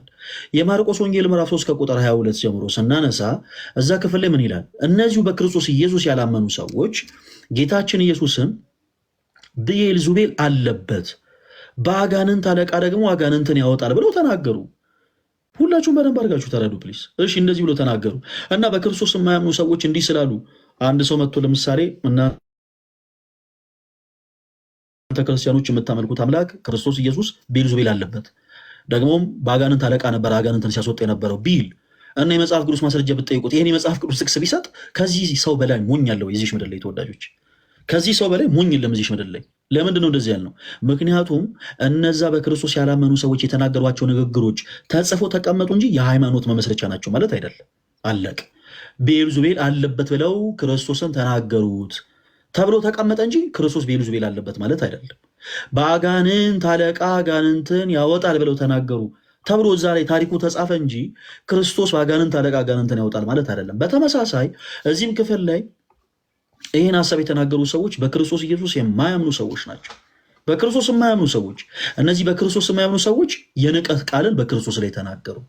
የንቀት ቃልን ክርስቶስ ለዛ ነው በነገራችን ላይ ነቢይ በገዛ ሀገሩ አይከበርም ያላቸው ለዛ ነው። ለምን ሪስፔክት ሰጥቶ አይደለም እንዲህ አይነት ነገርን የተናገሩት፣ በጣም ከንቀት ስለነበር ማለት ነው። እና እነዚህ ሰዎች ይህ የጸራቢ ልጅ የዮሴፍ ልጅ አይደለም ምን አሉ? ኦኬ የዮሴፍ ልጅ ነው ክርስቶስ? አይደለም የዮሴፍ ልጅ አይደለም፣ የእግዚአብሔር አብ ልጅ ነው። እናቱስ ማርያም ትባል የለም ምን አሉ? ተወዳጆች እኛ በክርስቶስ ኢየሱስ ምናምን ክርስቲያኖችና ክፉ አይሁዶች ክርስቶስን የማርያም ልጅ ስንለው እንለያያለን። ወርዱ እኮ ተመሳሳይ ነው። በማመን ደረጃ ግን እምነታችን ይለያያል። እኛ የድንግል ማርያም ልጅ ነው ስንል ከድንግል ማርያም ያለ ዘራ ብሲ ከሩካቤ ውጪ ማለት ነው። ያለ ዘራ ብሲ ከግብረ መንፈስ ቅዱስ የተወለደ ነው ብለን ነው የምናምነው። ክርስቶስ የተወለደ ነው ከምድራዊ አሰራር ስርዓት ውጭ። ክፉ አይሁዶች ደግሞ የማርያም ልጅ ነው ሲሉ በጀስ እንደ ማንኛውም ሰው ልክ ማርያም የምትባለው የክርስቶስ ኢየሱስ ቅድስት የሆነችው እናት በስጋዬ ፈቃድ ከዮሴፍ ጋር ሆና ያስገኘችው ሰው ነው፣ ተራ ሰው ነው እንጂ ምንም ሌላ አካል አይደለም ብለው ነው የማርያም ልጅ አይደለው የሚሉት። ስለዚህ ልዩነት አለን። በወርድ ደረጃ እኛም በክርስቶስ የምናምን የማርያም ልጅ ብለን እንጠራዋለን፣ እነሱም የማርያም ልጅ ነው ብለው ይጠሩታል። ግን በእምነታችን ዙሪያ ግን ልዩነት አለን። የንቀት ቃል ነው የተናገሩት። ምን የማርያም ልጅ አይደል እንዴ ምናምን ያወኩሽ ናኩሽ አይነት ንግግር ማለት ነው። ከዛስ ወንድሞቹስ ያዕቆብ፣ ዩሳ፣ ይሁዳ ስሙን አይደሉም ምን አሉ ራሳቸው። ከዛ እህቶቹም ደግሞ ጨመሩለት፣ እህቶቹስ ሁሉ በእኛ ዘንድ ያሉ አይደሉም ምን ብለው ተናገሩ። እንዲህም በማለታቸው ደግሞ ምን አሉበት ይላል ሚላኑ ተሰናክሉበት። እና ሐዋርያው እዚህ ጋር ሲጽፍ እነዚህ ሰዎች እንዲህ በማለታቸው ተሰናክለው ነበር እያላችሁ ፕሮቴስታንት የሆናችሁ እህቶች ወንድሞቻችን ዳግም እናንተ በዚህ ዘመን በዚህ ቃል ልትሰናክሉ አይገባም ነው። ምክንያቱም ሐዋርያው ራሱ ሲጽፍልን እንዲህ በማለታቸው ምን አሉበት ይላል ተሰናከሉበት። ኦኬ ሰው ሚላኑ እዚህ ላይ ተንተርሼ የተወሰኑ ጥያቄዎችን እጠይቃለሁ ትመልስልኛለህ። እነዚህ ሰዎች እኔ ላብራራው፣ አሁን የአሁኑን ክፍል እኔ ላብራራው። ኖቶ ሊዛት እኔም እኮ ሀሳብ አልሰጠውም። ቆይ ዳንኤል አንዴ ከሁለት አንዳችሁ አውሯ። አሁን ዲያቆን ሲያወራ ማንም ጣልቃ እየገባ አይደለም አይደል? ሁላችንም እኮ ሀሳብ አንድ ሰው ብቻ አውሩ። ዳንኤል ታወራለህ። እሺ ሚሎዬ ቆይ እሰጥሃለሁ። ግን ምንድነው ሚሎዬ አውርተሃል። ቅድም አንተ አክሴፕት እያደረከው ስለነበር ነው። ጎ ሄድሽ አክሰፕት ማድረጉ አይደለም። አክሰፕት ያደረኩት ሉቃስ 8:19 ላይ የተጻፈው የላይኛው ቃሉን እኛ እንቀበለዋለን። ማብራሪያው ግን ኢየሱስ አብዷል ብሎ የሰጡት ምላምንት ነው፣ ግምት ነው። ግምት ደግሞ ትክክል ነው ሊባልም አይችልም፣ ወይም ስህተት ነው ሊባልም አይችልም። ስለዚህ በመጀመሪያ ዳኒ አንድ ጊዜ ማይክል ሚውት አድርገው። አንድ ጊዜ ይቅርታ። እሺ ሚላኑ እነዚህ ሰዎች ይህንን ቃል በመናገራቸው በክርስቶስ ላይ ተሰናክለዋል ወይስ አልተሰናከሉም? አንድ ጊዜ አንድ ሶስት ጥያቄ ብቻ ነው ማለት ነው። አንድ ሶስት ጥያቄ ብቻ ይላል ተሰናከሉበት ይላል። ምን ብለው ነው የተሰናከሉበት? እስኪ ምን ብለው እንደተሰናከሉበት ንገረን። እሺ 2 ደቂቃ ትሰጠኛለህ ማለት ላብራራው። እንትና ወደ ትረካ ወደ ትንተና ሳይሆን እንዲህ ብለው ነው የተሰናከሉበት፣ እንዲህ ብለው ነው የተሰናከሉበት በለኝ። ተሰናክሉበታል ወይ ስልህ አዎ በክርስቶስ ላይ ተሰናክለዋል ብለኸኛል። ምን ብለው ነው አንተ ነህ የምታብራራው? እኛ ጥያቄ መልስ ነው የምንመልሰው። ኢትስ ኦኬ። እሺ አንተ ጥያቄ ስጠይቅ እኔ እንደዚሁ መልስልሃለሁ። ሚላኑ ፖለቲካ መስራት ጥሩ አይመስለኝም እና በቀጥታ አይ እንደዛ እያረከ ስለሆነ ነው። ኢትስ ኦኬ። እሺ አማራጭ መጠቀም ትችላለህ። ሚላኑ መመለስ ትችላለህ ከይቅርታ ጋር። ተሰናከሉበት የሚለው እህቶቹንና አምላክ እንደሆነ ስላልተቀበሉት ተሰናከሉበት። ምን ብለው ገጸ ንባቡን እንዳላምብልኝ ተሰናከሉበት ከማለቱ በፊት ምን ብለው ተሰናከሉበት? ከላይ ጀምሮ እኮ ከላይ ጀምሮ እናቱስ ማርያም ትባል የለም፣ ወንድሞቹስ ያዕቆብና ዮሳ ስምዖንም ይሁዳ አይደሉም? እህቶቹስ ሁሉ በእኛ ዘንድ ያሉ አይደሉምን? እንኪያስ ይሁን ሁሉ ከወዴት አገኘው ብለው ተሰናከሉበት። በጣም ጥሩ ተሰናከሉበት ይላል። እሺ የተናገሩት ንግግር የንቀት ነበር ወይስ አልነበረም? የንቀት ነው። ጌታ ኢየሱስ በጣም የሚገርም ነው። የንቀት ነው። እሺ ስለዚህ ጌታችን ኢየሱስ የንቀት ቃል ስለተናገሩ ነቢይ በገዛ ሀገሩ አይከበርም አላቸው ይላል። ክርስቶስ ራሱ እኮ ተናገረ። እንደዚህ አይነት የንቀት ንግግር እየተናገሩ እንደነበረ ክርስቶስ ራሱ ቁጥር 57 ላይ ይናገራል። ትክክል። ከዛ 58 ላይ ደግሞ ምን ይላቸዋል? ባለማመናቸው ምክንያት በዚያ ብዙ ተአምራት አላደረገም ይላል። አላደረገም። ትክክል። ስለዚህ ሁለት ሀሳቦችን አንስተናል። ሚላኖ ድንግል ማርያም ልጆች አሏት ብለህ ለመናገር ያመጣው የመጽሐፍ ቅዱስ ማስረጃ፣ አንተም ዳኒም የመጣችሁት የመጽሐፍ ቅዱስ ማስረጃ ላይ አንደኛ በክርስቶስ ኢየሱስ ያላመኑ ሰዎች የተናገሩት ንግግር ነው። ሁለተኛ እንዲህ በማለታቸው ማለት በተናገሯቸው ንግግሮች በክርስቶስ ኢየሱስ ላይ ተሰናክለው ነበር። ኢንሴንስ እናንተም የተሰናከላችሁ ነው። ሶስተኛ ደረጃ የተናገሩት ንግግር የንቀት ነበረ፣ አጭርና ግልጽ። ከዛ ክርስቶስ ምን አለ? እይትከበር ነቢይ በሀገረ፣ ነቢይ በገዛ ሀገሩ አይከበርም አላቸው ይላል። ለምን? ስላላከበሩት። መልካም። እኔ ደግሞ የሚናገር ሌላ የመጽሐፍ ቅዱስ ማስረጃ ካላችሁ ስጡኝ። እኔ ደግሞ እነዚህ ወንድሞቹ እና እህቶቹ አይደሉም የሚል መጽሐፍ ቅዱስ ማስረጃ አለ አንተ ወይስ እነዚህ ሰዎች ወንድሞቹ አይደሉም እኛ መቻለን? እንደ እኛ ወንድሞች አይደሉም መቻለን እኛ ወንድሞች አይደሉም እኮ አላለህም እኮ ሚላኑ። ስለዚህ ማርያም አልወለደችም ነው አይደለ? ሚላኑ ለምን አትረጋጋም ወንድሜ? ለእኔ ግን እንደማወራው ለምን አታወራም ብራዘር? እውነት በቁም ነገር እሺ። አይ ማርያም አልወለደችም። ይሄኛውን እኮ ኖርማሊ የቀን ስለሆነ ማርያም የክርስቶስ ኢየሱስ እናት ብቻ ነች። የጌታችን የኢየሱስ ክርስቶስ ወንድሞች ተብሎ የተጠሩ አሉ ወይ? አዎ የተጠሩ አሉ። ምክንያቱም የማቴዎስ ወንጌል ለምሳሌ ምዕራፍ 12 ከቁጥር 50 ላይ ገልጠህ ስትመለከት የአባቴን ፈቃድ የሚፈጽም ሁሉ እርሱ ወንድሜ ነው ይላል ጌታችን ኢየሱስ ክርስቶስ። የማን ፈቃድ? የአባቴን ፈቃድ የሚፈጽም ሁሉ እርሱ ወንድሜ ነው ይላል። ስለዚህ አዎ የክርስቶስ ኢየሱስን ፈቃድ የፈጸሙ ሐዋርያት በአጠቃላይ ወንድሞቹ ተብሎ ተጠርተዋል። ይሄ ለእኛ ምንም የሚረብሸን የሚቆረቆረን አማርኛ አይደለም ይላል ተወዳጅ ወንድማችን። አሁን ጥያቄው ኧረ ተው ግድ የለም እስኪጨርስ ሰምቻለሁ እኮ ለእኔ አንድ ድል ሰጠኝ። እኔ ሰምቼ ይሄ የጣሊያን ስም ያላቸው ሰዎች የጣሊያን ስም ያላቸው ሰዎች ጣፈንቴ አይደሉም። እኔ ከበፊትም ነው በዛ አማሪዮ ሚላኑ ምናምን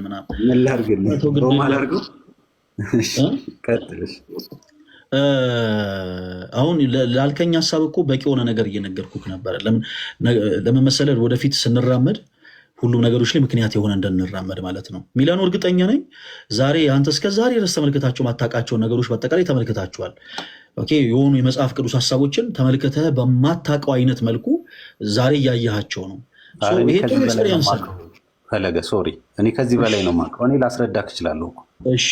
አሁን አንተ ብቻ ነው እያወራ ያለው እና እኔ ትንሽ ሳወራ እየመለስከኝ ነው።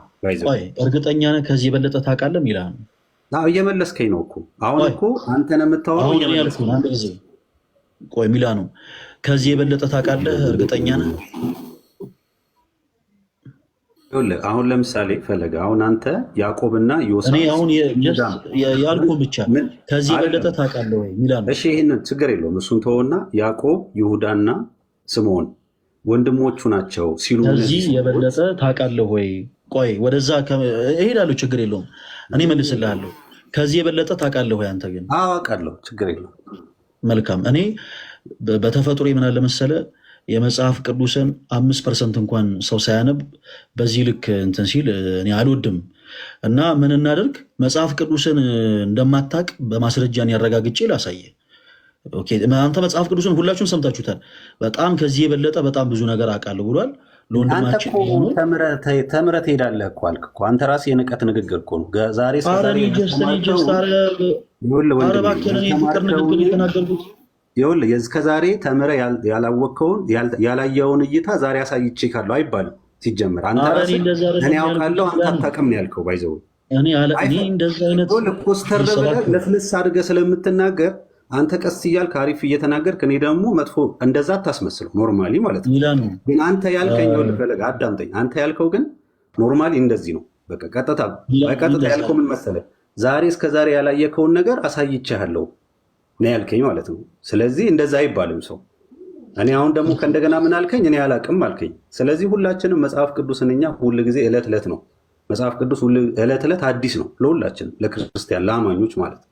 መጽሐፍ ቅዱስ እንደዚህ ነው የሚለውና እኔ አሁን ለአንተ አዲስ ፕሊስ ያልተናገርኳቸውን ንግግሮች ፕሊስ እባክህ የተባለ ነው ማውራ። ኧረ ፕሊስ አዳምጠኛ እንደሆነ ነገሮችን ጸጥ ብዬ ሳዳምጥህም አንተ እኮ ፖዘቲቭ ብትሆን ጥሩ ነው። እኔ አሁን ያልኩ ስለምን ነበር እያወራሁ የነበረው? ዛሬ እርግጠኛ ነኝ ከዚህ በፊት ነገሮችን ባልተመለከትክበት መልኩ የተወሰኑ ነገሮችን እንዳየ በሌላ ቪው እንደተመለከት እርግጠኛ ነኝ ነው ያልኩት። ይሄ ምን እያልኩ ነው? ኤክስፔሪንስ ሼር እየተደራረግን ነው የሚል ሀሳብ ነገር ነው። አንተ ከዛ አካኪ ዘራፍ ውስጥ ገባ። እኔ መጽሐፍ ቅዱስን ከዚህ በላይ አውቃለሁ ምናምን።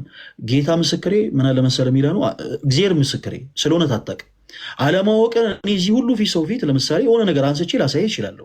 ግን እኔ ከአንተ ጋር ትከሻለ መለካካት አይደለም ገስ ሊያስገባው እና በጣም ከዚህ በኋላ አሎ ሚላኑ በቃ አሁን ይሄ ፉከራ ምናምን እዛው ዲስሪስፔክት ታደርጋለህ ሰውን። ቤትክ ነው ችግር የለውም። ተባረክ።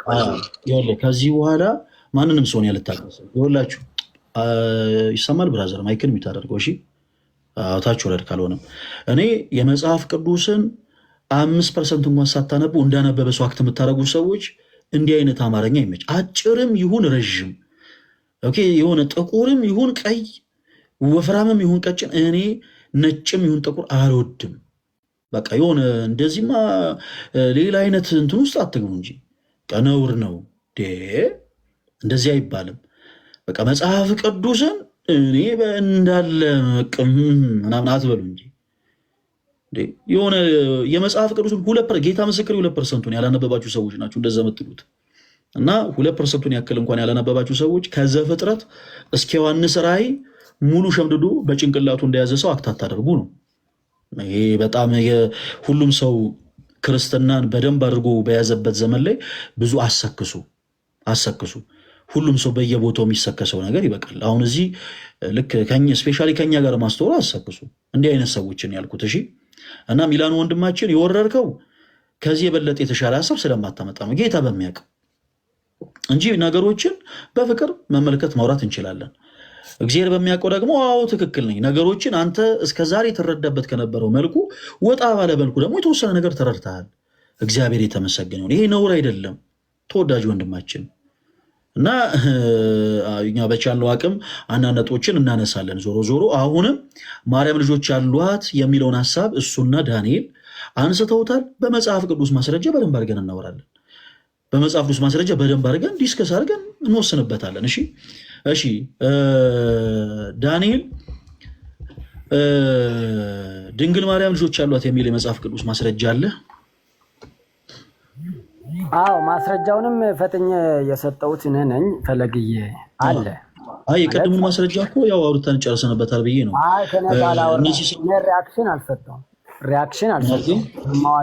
ሪያክሽን አልሰጠሁም፣ መልስ አልሰጠኋቸው። ቀጥል። በዛ ሀሳብ የተወሰነ ነገር ማለት ይችላል። በጣም ጥሩ እና እዛ ጋር እንደምንረዳው ተመልካቾቻችን ማቴዎስ 13 ነው ያወራን የነበረው። ተጨማሪ ተጓዳኝ ምንባቦችን መስጠት እችላለሁ። ከቁጥር 54 ጀምሮ ያለውን ሀሳብ ነው ያወራ ነው። ደግሜ ላንብብላችሁና አቋምንና እምነትን ልናገር፣ መጽሐፍ ቅዱስ የምናገረውን ለመናገር ልሞክር። 54 ላይ እንደዚህ አለ። ወደ ገዛ ሀገሩም መጥተው እስኪገረሙ ድረስ በምኩራባቸው ያስተምራቸው ነበር። እንዲህም አሉ፣ ይህን ጥበብና ተአምራት ይህ ከወዴት አገኘው? 55 ላይ ይህ የጸራቢ ልጅ አይደለምን? ያው ስለ ዮሴፍ ሲናገሩ ነው። እናቱስ ማርያም ትባል የለምን? ስለ እናቱ ሲናገሩ ነው። ወንድሞቹስ ያዕቆብና ዮሳ ስምዖንም ይሁዳም አይደሉምን? ብለው ሲናገሩ ኦልሬዲ እነዚህ እየተናገሩ ያሉ ሰዎች አብረው ያደጉ አስተዳደጉንም ሁሉንም ነገር ያዩ ናቸው። ጎረቤት ናቸው። የአንድ ሀገር የአንድ መንደር ሰዎች ናቸው። ይህንን በደንብ ማወቅ አለባቸው። ከዛ እንዲህ ካለ በኋላ 56 ላይ እህቶቹስ ሁሉ በእኛ ዘንድ አሉ አይደሉምን? እንኪያስ ይህንን ሁሉ ከወዴት አገኘው ብለው ተሰናከሉበት አለ። እነዚህን እየተናገሩ ያሉት ያላመኑ ናቸው። ወደ ገዛ ሀገሩ ነው ክራይስት የመጣው። ያልተቀበሉት ናቸው እንደዚህ እያሉ ያሉት። ላለመቀበላቸውም ምክንያታቸውን ሲዘረዝሩ ነው። የጸራቢ ልጅ ነው፣ እናቱ ማርያም የምትባለው ነች እያሉ ምክንያትና ሰበብ እያመጡ ጌታ ኢየሱስን ያልተቀበሉበት ነገርን ነው እዛ ጋር የምንረዳው። እዚህ ጋር እያወሩ ባሉበት ተጓዳኝ ምንባብ ላይ ጌታ ኢየሱስ ይህንን ማስተማር የጀመረበት ዕድሜው 30 ዓመቱ ነው። 30 ዓመቱ ላይ ክራይስት 30 ዓመቱ ከሆነው እስከዛ ድረስ ማርያም እና ዮሴፍ እንግዲህ አትተዋት ተብለዋል። ለዮሴፍ አትተዋት፣ ሚስት እጮኛ እነሆት ሰው አትተዋት ብለው የተናገሩትን እንመለከታለን። ሉቃስ 2 ከቁጥር 8 ላይም ደግሞ ማርያም የበኩር ልጇን እስክትወልድ ድረስ ይላል። የበኩር ልጇን ከወለደች እነዚህ ከዛ ከበኩር ልጅ ቀጥለው የተወለዱና ዮሴፍም ሳይተዋት እንደገና ወደ እጮኛ ወደ ተለመደው ኦኬ በአይሁድም ሕግ እንደምታወቀው በእኛም ሕግ እንደምታወቀው ወደ ተለመደው ወደ ጋብቻ ገብተው የወለዱ ልጆች ነው የሚመስሉ ማለት የኔ እምነት ይሄ ነው። ድምዳሜ እዚህ ጋር ለምን ካላችሁኝ ፈለግ የቅድም የተናገረው ማቴዎስ 12 ላይ የተናገረው አለ። ነገር ግን እነዚህ የእግዚአብሔርን ፍቃድ የሚያደርጉ ቃሉን ሰምቶ ፍቃድን የሚያደርጉ ወንድሞች ናቸው ያለውም ወንድሞቹ ነን። አዎ እኛ ወንድሞቹ ነን። ነገር ግን እነዚህ እነ ዮሳ እየተባሉ ያዕቆብና ስምዖን ይሁዳ እየተባሉ በስም የተጠቀሱት ሪሊ ከድንግል ማርያም ከክርስቶስ እናት ልጆች የተገኙ እንደሆነ አምናለሁ። 100% አምናለሁ። ይሄ የኔ አቋም ነው። ፈለጊ በዚህ ላይ ዳኒ እንዳለ የተናገርካቸው ንግግሮች በአጠቃላይ 100% ከመጽሐፍ ቅዱስ እውነት የራቀ ስሁት እና ሐሰት ነው። በመጀመሪያ ደረጃ ይህንን የመጽሐፍ ቅዱስ ክፍል የማቴዎስ ወንጌል ምዕራፍ 13 ሲጀመር በጣም ነው የሚያሳዝነው። ማለት እንደ ማስረጃ ተደርጎ አይሰጥም ብለን እኮ ቅድም እያወራን ነበረ። የማቴዎስ ወንጌል ምዕራፍ 13 ከቁጥር 54 ጀምሮ ያለውን ቃል የተናገሩት በክርስቶስ ኢየሱስ የማያምኑ ክፉ አይሁዶች ናቸው። እነዚህ ሰዎች ራሳቸው በማርቆስ ወንጌል ምዕራፍ 3 ከቁጥር 22 ላይ ጌታችን ኢየሱስ ክርስቶስን ቤልዙቤል አለበት በአጋንንት አለቃ ደግሞ አጋንንትን ያወጣል ብለው ተናግረዋል። እና ብራዘር እነሱ ስላሉ ቤልዙቤል አለበት ብዬ አምናለሁ ይባላል? እነሱ ስላሉ በአጋንንት አለቃ ነው ጌታችን ኢየሱስ አጋንንትን ሲያስወጣ የነበረው ይባላል? አይባልም። በመጽሐፍ ቅዱሳችን ላይ 3 አይነት ቃላቶች አሉ። ተወዳጆች መጽሐፍ ቅዱስ በውስጡ 3 አይነት ቃላቶች አሉት። አንደኛው ቃለ ሰብ ተብሎ ይጠራል። ሁለተኛው ቃለ ነቢያት፣ ሶስተኛው ደግሞ ቃለ እግዚአብሔር። ቃለ ሰብ ማለት ሰዎች ከልባቸው አፍልቀው የተናገሯቸው ንግግሮች በመጽሐፍ ቅዱስ ውስጥ አለ። ቃለ እግዚአብሔር የአምላካችን እግዚአብሔር ቃል አለ።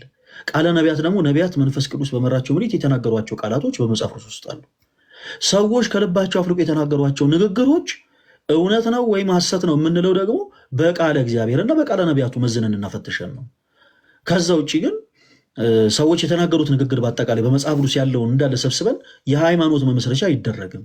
ሊያውም በክርስቶስ ያላመኑ ሰዎች የተናገሩት ንግግር የሃይማኖት ማስረጃ ተደርጎ አይወሰድም።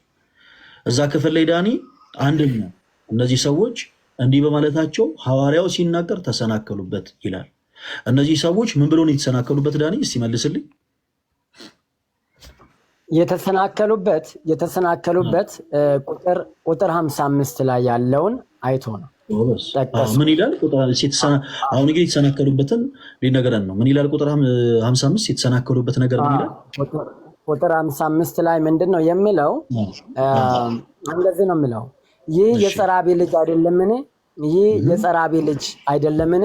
ያው በአናጽነት ስለሚሰራ ማለት ነው ዮሴፍ። እናቱስ ማርያም ትባል። ዝም ብለህ አንብበው፣ ችግር የለውም እየሰማን ነው። እናቱስ ማርያም ትባል የለምን? ወንድሞቹስ ያዕቆብና ዮሳ ስምዖንም ይሁዳም አይደሉምን? እህቶቹስ ሁሉ በእኛ ዘንድ ያሉ አይደሉምን? እንኪያስ ይህንን ሁሉ ከወዴት አገኘው ብለው ተሰናከሉበት አለ። የእኛን እምነትና የእነሱን እምነት የሚለየው እኛ አልተሰናከልንበትም፣ እኛ አምነናል። አሁን ወደ እሷ ዳኒ ቆይ ከዚህ በላይ መሰናከል እኮ የለም ብራዘር። ሐዋርያው ሲናገር በክርስቶስ ኢየሱስ ተሰናክለውበታል። ምን ብለው ተሰናከሉበት ስልህ እንደ ማስረጃ አድርገህ ያመጣውን ሀሳብ አስቀመጥክልን። ምን ይላል? ይህ የጸራቢው ልጅ ዮሴፍ ልጅ አይደለምን? እናቱስ ማርያም ትባል የለምን? ወንድሞቹስ ያዕቆብ፣ ዮሳ፣ ስምዖን፣ ይሁዳ አይደሉምን? እህቶቹስ ሁሉ በእኛ ዘንድ ያሉ አይደሉምን? ብለው ተሰናከሉበት ይላል። እነሱ የተሰናከሉበትን ሀሳብ ብራዘር አንተ ከዚህ ሁሉ ዓመት በኋላ እንዴት ትሰናከልበታል? ከዚህ ሁሉ ማለት ቆይ አንድ ጊዜ ልጨርስ ፕሊዝ፣ እስኪ ጨርስ አዳምጠኝ። እዚህ ክፍል ላይ ሐዋርያው በክርስቶስ ኢየሱስ ላይ ተሰናከሉበት ይላል። ሐዋርያት ተሰናከሉበት ካሉ በኋላ እንዴት ከዚህ ሁሉ ጊዜ በኋላ ሰው ይሰናከላል ነው? ሐዋርያትም ካስተማሩ በኋላ ከዛ ሌሎችም ኤርሊ ቸርች ፋዘርሶችን በጣም ስለ ክርስቶስ ብዙ ነገር ከተናገሩ በኋላ ካስተማሩ በኋላ ከዚህ ሁሉ ዓመት በኋላ እንዴት ሰው ሲል ነው እንዴት ይሰናከላል? በዛን ዘመን የነበሩ በክርስቶስ ኢየሱስ የማያምኑ ክፉ አይሁዶች ግን ተሰናከሉበት። ምን ብለው ተሰናከሉበት? የተናገሩት ነገር በአጠቃላይ ውሸት ነው። እናቱስ ማርያም ትባል የለምን ያሉት ራሱ ውሸት ነው እያልኩ ነው ዳኒ፣ ውሸት ነው። እንዴት ነው ውሸት የሚባለው? ስህተት ነው። በትዕቢት የተናገሩት ኤነሴንስ ምን ማለት ነው? እኛ በክርስቶስ የምናምን ክርስቲያኖች ክርስቶስ የማርያም ልጅ ስንለውና አይሁዶች ጌታችን ኢየሱስን የማርያም ልጅ ሲሉት ይለያያል። እኛ በክርስቶስ ኢየሱስ ያመንን ክርስቲያኖች ክርስቶስን የማርያም ልጅ ስንለው ያለ ዘር ብእሲ ከግብረ መንፈስ ቅዱስ ተጸንሶ የተወለደ ነው ብለን እያመንን ነው። ከምድራዊ አሰራር ስርዓት ውጭ ያለ ዘር ብእሲ ያለ ሰው ዘር በድንግልና ተጸንሶ በድንግልና የተወለደ ጌታ ነው ብለን ነው የምናምነው። አይሁዶች ግን የማርያም ልጅ ሲሉት ተራ ጀስት እንደ ማንኛውም ሰው ከእሷ የተወለደ ልክ እንደ ሰው ፈቃድ ልክ እኛ ክርስቲያኖች በምናምነው ልክ ሳይሆን እነሱ ደግሞ በጣም በንቀት ቃል አባቱ ዮሴፍ ነው፣ ስለዚህ ያው እናቱም ደግሞ እሷ ነች፣ የታወቀ ነገር አይደል እንዴ ደግሞ ይህን ጥበብ ኬታ መጣው ብለው ነው የንቀት ቃል የተናገሩት። የንቀት ቃል በመናገራቸው የተነሳ ጌታችን ኢየሱስ እይትከበር ነቢይ በሀገር አላቸው፣ ነቢይ በገዛ ሀገሩ አይከበርም አላቸው ይላል። ስለዚህ እንደ ማስረጃ ተደርጎ አይሰጥም። ይህ መጽሐፍ ቅዱስ ማስረጃ እንደ ማስረጃ ተደርጎ አይሰጥም ነው ባጭሩ። ጌታችን ኢየሱስ ክርስቶስ ወንድሞች አሉት ወይ? አዎ ወንድሞች አሉት። ወንድሞች ተብለውም ተጠርተዋል የጌታችን ኢየሱስ ክርስቶስ ሐዋርያት። ለምን? ቅድም እንዳልኳችሁ በማቴዎስ ወንጌል ምዕራፍ 12 ከቁጥር 50 ላይ የአባቴን ፈቃድ የሚፈጽም ሁሉ እርሱ ወንድሜ ነው ብሏል ጌታችን ኢየሱስ። የአባቱን ፈቃድ የሚፈጽም ሁሉ የጌታችን ኢየሱስ ክርስቶስ ወንድም ተብሎ ተጠርቷል። ስለዚህ ወንድሞቹ ተብሎ የተጠቀሰ ስላለ ብቻ አይ የማርያም ልጆች ናቸው ወደ ማለት ድምዳሜ አይኬድም። ለምን? ጌታችን ኢየሱስ የአባቴን ፈቃድ የሚፈጽም ሁሉ እርሱ ወንድሜ ነው ብሏል። እኛ ክርስቲያኖች ይሄ ቃል አይቆረቁረንም። ግን እመቤታችን ቅድስት ድንግል ማርያም ሌሎች ልጆች ወለደች ለሚል ሀሳብ አይሰጥም። አንድ ይሄን ያዘልኝ። ሁለተኛ ሲቀጥል ደግሞ በትዳር በጋብቻ ተጋብተው ከዮሴፍ ጋር ልጆች ወልደዋል የሚል ሀሳብ ተናገር። እንዲህ አይነት ሀሳብ ዳኒ የትኛው መጽሐፍ ቅዱስ ክፍል ላይ ያገኘው? ተወዳጅ ወንድማችን ተጋብተዋል ተጋብተው ምናምን ነው ከዛ በኋላ ከዮሴፍ ጋር ደግሞ ሌሎች ልጆችን የወለደችው የሚል ሀሳብ የትኛው መጽሐፍ ቅዱስ ክፍል ላይ ያገኘው ዳኒ? ምንድን ነው ጥቅስ ነው ያልሰጠዋችሁ? ጥቅስ ከፈለጋችሁ ሰጣችኋለሁ። ማለት አገባ የሚል ሳይሆን መልአኩ ራሱ አትተዋት፣ እሷ የጸነሰችው በመንፈስ ቅዱስ ነው፣ በመንፈስ ቅዱስ ነው የጸነሰችው እንጂ ከሌላ ወንድ አይደለም እኮ። አትተዋት ማለት ስለ ጋብቻ የሚናገር አካል አይደለም ዳኒ። አሁን ያልኩ ባጭሩ ተጋብተዋል የሚል ነገር ከመጽሐፍ ቅዱስ ላይ አንብበሃል ወይስ አላነበብክም? አትተዋት የሚለውን አንብቤያለሁ። የጠየቅኩህን መልስልኝ። ተጋብተዋል የሚል አንተ እንዳልከው ተጋብተዋል የሚል ቃል ስለተናገርክ ሎቱ ስብሐት እንዲህ ለማለቴ ተጋብተዋል የሚል ሀሳብን ከመጽሐፍ ቅዱስ ላይ አንብበሃል ወይስ አላነበብክም? ተጋብተዋል የሚል ተጋብተዋል የሚለውን አላነበብኩም። አትተዋት የሚለውን ያላነበብከውን ነገር ከዚህ በኋላ እንደ ማስረጃ አድርገህ አትተዋት የሚለውን እንዴት ቆይ የኔ አባ አንድ ወደ ሉቃስ 2 ልውሰድ። ሉቃስ 2 ላይ ከቁጥር 7 ያለውን ላንብብል። እንደዚህ ነው የሚለው ዳድ ያለ እንደዚህ ነው የሚለው። ሰዎች እንዴት ናችሁ? ፓፓ እንዴት ነው? እሺ ወንድማችን ዳኒን እስኪ እንደው ፕሊስ ኦኬ እናውራው መሰለኝ። ዳኒ ሰላም ላንተ ይሁን። ሰላም ላንተ ጋድዬ፣ ሰላም ላንተ ይሁን። እንዴት ነህ? አለን። ያው ፈለገ ቅድም ጀምሮ ሲያስረዳ ነበር። በእርግጥ ያው ሐሳቡንም አጠር ብሎ ለመረዳት ያክል አንድ ነገር እንድትረዳ የምፈልገው ነገር አለ። በብሉይ ኪዳን አንድ ሴት ባል ሳይኖራት ጸንሳ ብትገኝ ምን ነበር የምትደረገው? ተወግራ ትሞታለች። በጣም ጥሩ። ስለዚህ ጌታችን ኢየሱስ ክርስቶስ እንደሚታወቀው በመንፈስ ቅዱስ ነው የተጸነሰውና ከመቤታችን በመንፈስ ቅዱስ ነው የተጸነሰውና ድንግል ማርያም ለምሳሌ በጊዜው የነበረውን አይሁዶች ያው ኦፍ ኮርስ ያ ህግ ነበራቸው፣ የተቀበሉት ህግ ነበራቸውና ማንም ሰው አጠገቧ ባይኖር ወይ ደግሞ እሷ ለምሳሌ ከመንፈስ ቅዱስ ነው የጸነስኩት ብትል አያምኗትም ነበር አይደል? በድንጋይ ትወገር ነበር አይደል? በጊዜው እውነት ነው። አዎ። ስለዚህ ምን ያስፈልግ ነበረ? ጠባቂ ባል መስሎ የሚታይ መጽሐፍ ቅዱስን ባይዘው ይለዛ ነው እጮኛ እያለ ዮሴፍን የሚጠራው ለምንድን ነው? ጠባቂ ኦኬ፣ ባል መስሎ መታየት የሚችል ሰው ያስፈልግ ነበር አይደለ? ግዴታ። ለምን? አይሁዶች ሲያዩ ያ የተወለደው ሕፃን ልጅ ለዛ አይደለ? ቅድም ፈለገኩ ሲጠቅስልኝ የነበረው ጥቅስ ላይ ይህ የአናጺው የዮሴፍ ልጅ አይደለምን ብለው ተሰናከሉበት እኮ የተባለው ለዛ ነው አይደል? እነሱ ራሱ ያስቡ የነበረው የዮሴፍ ልጅ እንደሆነ ነው አይደል? ጋድሳዬ እኮ ትክክል ነህ። እነሱም እኮ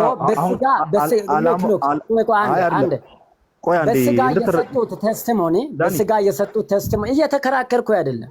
አይ ክርክር ሳይሆን ሐሳቤን እንድታገኘኝ ስለፈለኩ ነው። ይኸው ሐሳቤን እንድታገኘኝ የፈለኩት ለምን መሰለህ?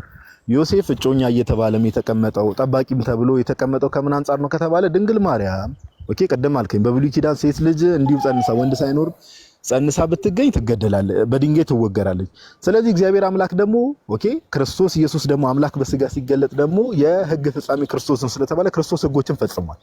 ኦኬ አይሁድ እንደመሆኑ በስጋ ከአይሁድ ዘር እንደመወለዱ ሕጎችን ፈጽሟል። ስለዚህ ምን አደረገ? ያ ነገር እንዳይሆን እግዚአብሔር አምላክ እርሱ ባወቀው ዮሴፍ ጠባቂ ተብሎ ለድንግል ማርያም ወይ ደግሞ ጠባቂዋ እጮኛ ተብሎ መጽሐፍ ቅዱስ ላይ ለማ ድንግል ማርያም እንዲጠብቃት ተደረገ። ይሄ ነው ፕላኑ። ለዛ ነው አይሁዶችም ዮሴፍ ጠባቂ እጮኛ እንዳትተዋትም እየተባሉ እነዚህ ቃላቶች የተቀመጡት ከምን አንፃር ነው? ጠባቂዋ ስለነበር። ለምን ሰዎች ሲያዩ አይሁዶች ይመለከቱና ሲያዩ ዮሴፍ እጮኛዋ ነበር የሚመስለው፣ ባሏ ነበር የሚመስለው። ለምን ከተባለ ድንግል ማርያም ያ ነገር ክርስቶስ ኢየሱስን ኦኬ ጸንሳ ስትገኝ ዮሴፍ ባሏ ካልሆነ እጮኛዋ ካልሆነ ወይ ደግሞ እጮኛዋ መስሎ ካልቀረበ እመቤታችን በድንጋይ መወገሯ ስለማይቀር ከዚህ አንፃር ነው እግዚአብሔር በዚህ ቅዱስ ነው። ከዚህ አንፃር ነው ነገሮች የተቀመጡት ለማለት ነው። ዳኒ ሐሳቤን አግኝተው ከሆነ አዎ ጋደሳዬ አግኝቻለሁ ሐሳቤን። ይኸውልህ የኔንም ሐሳብ አግኟ። የእናንተን ብቻ ሰው እንዲያገኙ አታገፋፉ ፕሊዝ። ቤታችሁ ነው፣ አክብርን ነው የመጣ ነው፣ አክብርን ነው የመጣ ነው። እኛም ቤተ እምነታችንን ወክልን ነው የመጣ ነው። ትልቅ ተቋም ወክልን ነው የመጣ ነው። የምናወራ ከሆነ ዳይሎጋችን በጣም ስሙዝ ቢሆን ጥሩ ነው። ካልሆነ ደግሞ ማንም መጥቶ እንደሚወርደው እንወርዳለን፣ ችግር የለው። እኔ ያልኩ ያለሁት ቃሉ ላይ ጋድሳይ ቃሉ ላይ ሐሳብ ጨምሬ አይደለም፣ የነን ሐሳብ ወይም ሚላምንቱን ጨምሬ አይደለም፣ አሳምፕሽኖችን ፕሪዲክሽኖችን ጨምሬ ሳይሆን ቃሉ ያለውን ነው ያልኩ ያለሁት። ቃሉ ያለውን መቀበልና በድፍረት ማወጅ ግን ከዚህ የሚበልጥ እምነት የለም ለኔ። ጌታ ኢየሱስን እነሱ የገመቱት በስጋ ነው ፕሪዲክት ያደረጉት። ይህንንም ጋድሳዬ ወዴት ይወስዳለው መሰለ? ወደ ማቴዎስ 16 ስንወስድህ ምንድን ነው የሚለው ቃሉ? ጌታ ኢየሱስ ስለራሱ ዳታ ሲሰበስብ እንደዚህ ነው ያሉት፣ ሰዎች የሰውን ልጅ ማን ይሉታል ብለው በጠየቀው ሰዓት ምን ብሎ ነው የመለሱለት መሰለ? ይሄ ከነቢያት አንዱ ነው። እሱን አይደለም ዳኒ፣ ስማኝ ዳኒ አሁን ጌታ ኢየሱስን በስጋ መግለጽ ሌሎች ሰዎችን እንደማስተናግደው ላስተናግድ ነው። አሁን ስብከት አድርገህ አሁን የሰዎች የሰው ልጅ ማን ይሉታል ቅዱስ ጴጥሮስ የሰጠው ምስክርነት እዛ ውስጥ አንገባ። ዳኒ በደንብ አዳምጥ። አሁን እዚህ ሐሳብ ላይ ነው እያወራን ያለ ነው። እኔ ዮሴፍና እመቤታችን ዘመድ እንደሆኑ አሳያለሁ ከፈለክ መጽሐፍ ቅዱስ ላይ። ዳኒ አሁን ማይክን ኦን አድርግና አውራኝ። ለምን በጣም ረጅም ሰዓት እየወሰድክ ስለሆነ ማይክን ኦን አድርግ ዳኒ። ማቴዎስ ወንጌል ላይ የክርስቶስ ኢየሱስ የዘር ሐረግ ማቴዎስ ወንጌል ምዕራፍ 1 ላይ ይዘረዝራል አይደል? አዎ። እዛ የዘር ሐረግ ላይ ማን ላይ ነው የሚያበቃው? ዮሴፍ ላይ ነው የሚያበቃው አይደል? ኦኬ ነው አይደለም? ነው። ዮሴፍ ለጌታችን ለኢየሱስ ክርስቶስ ዘመዱ ነው፣ እንጀራ አባቱ። የዘር ሐረግ ወይ ደግሞ ጂኒዮሎጂ ላይ የዘር ሐረጉ ሲዘረዘር ዮሴፍ ለምን የክርስቶስ ኢየሱስ የዘር ሐረጉ ውስጥ ገባ አለ? የለም። መጽሐፍ ቅዱስ ለምን አስገባው? ኦኬ ንገረኛ። እሱ ነው እየጠየኩ ነው። ለምን ያስገባው ይመስላል?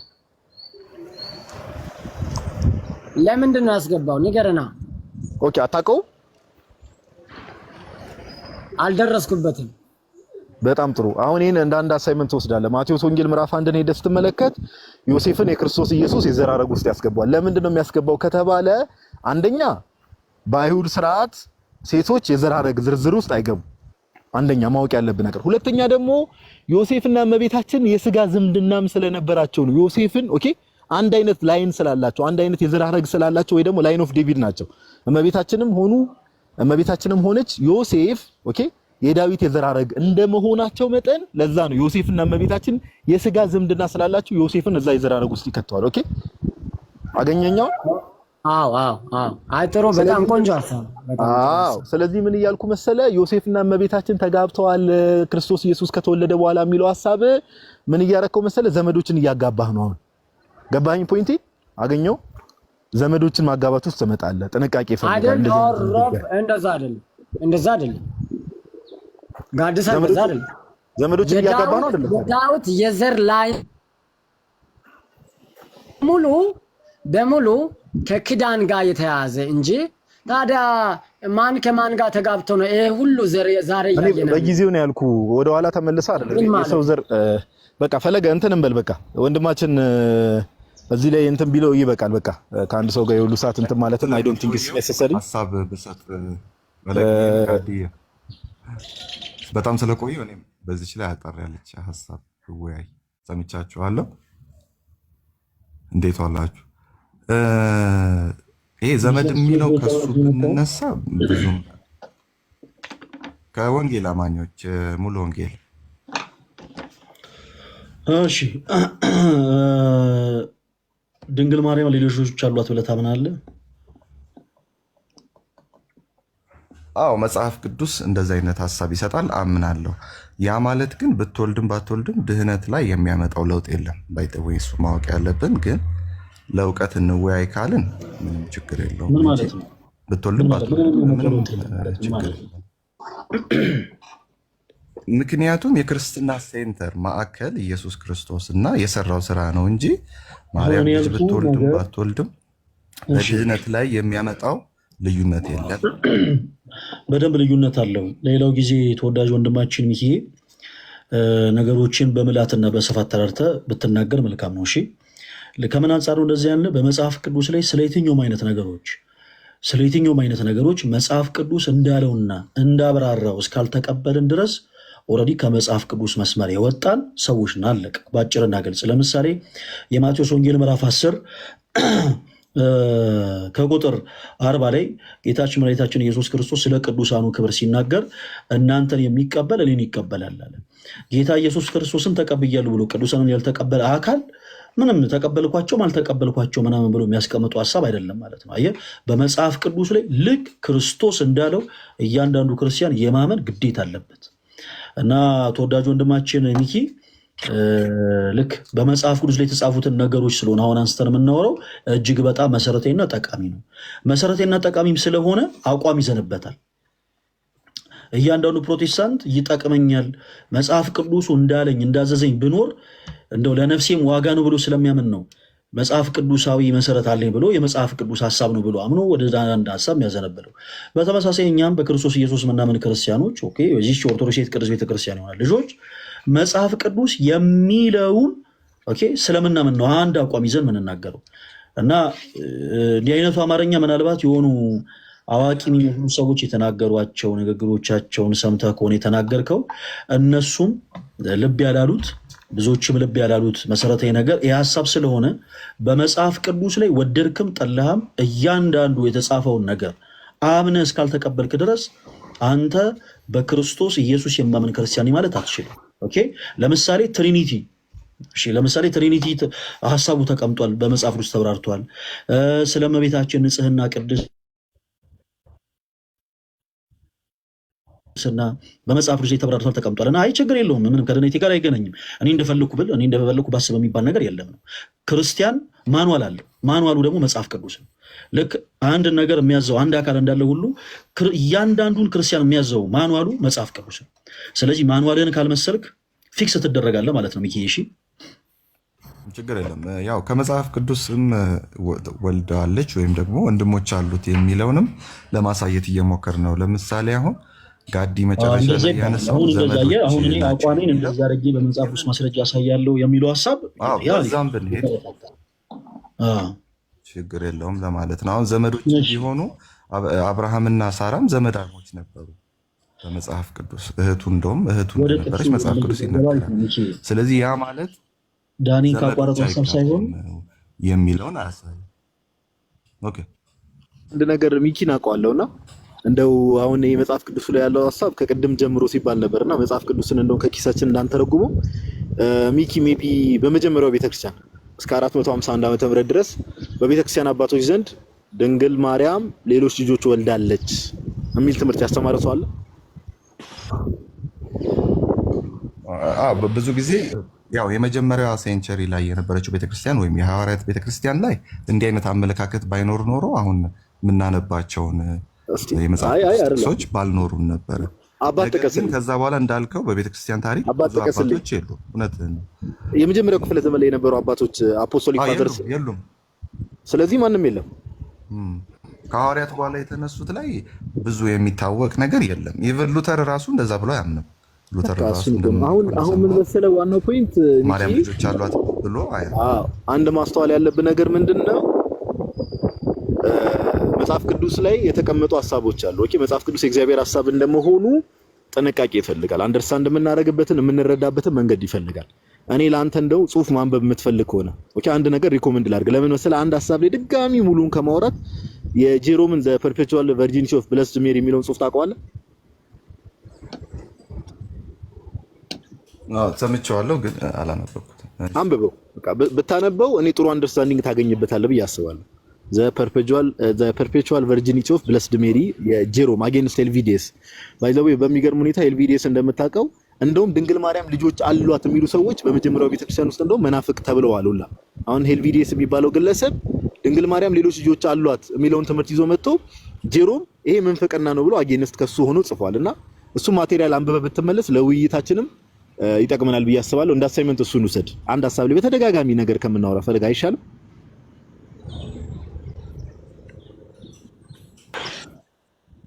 በቃ ችግር የለውም። እሺ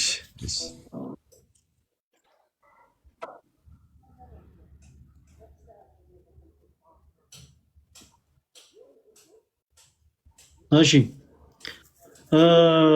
ልደት ከየት ቤተ እምነት የመጣ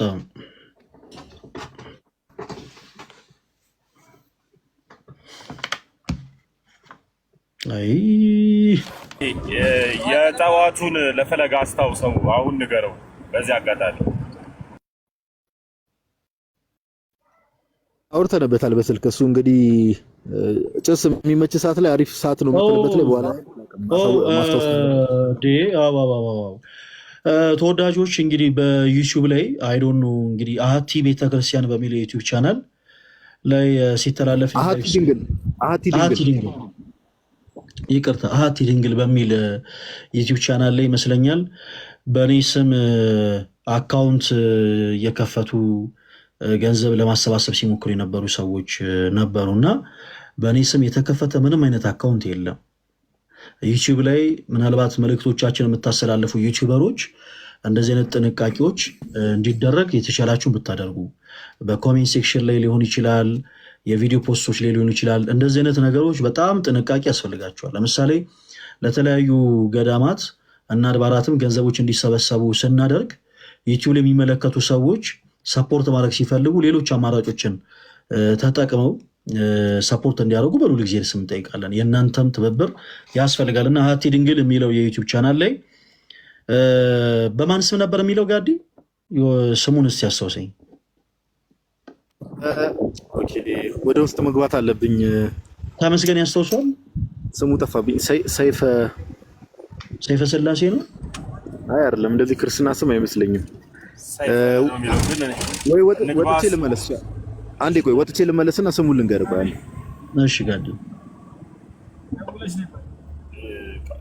እዛ ላይ ሄድበት ዲያቆን ላይቭ ላይ እያስተላለፉ ስለነበረ። ኦኬ እሺ ተወዳጆች፣ ምንድነው ትንሽ ከሰሞኑ የኔ ስልክ ተሰብሮ ምናምን ስለነበር ያው የተወሰኑ ሰዎች ለመግዛት የሆኑ አንዳንድ ነገሮችን ለማገዝ የተቻላቸውን ያው ሰፖርት ለማድረግ ያው ሀሳቦችን ሲሰጡ ነበረ።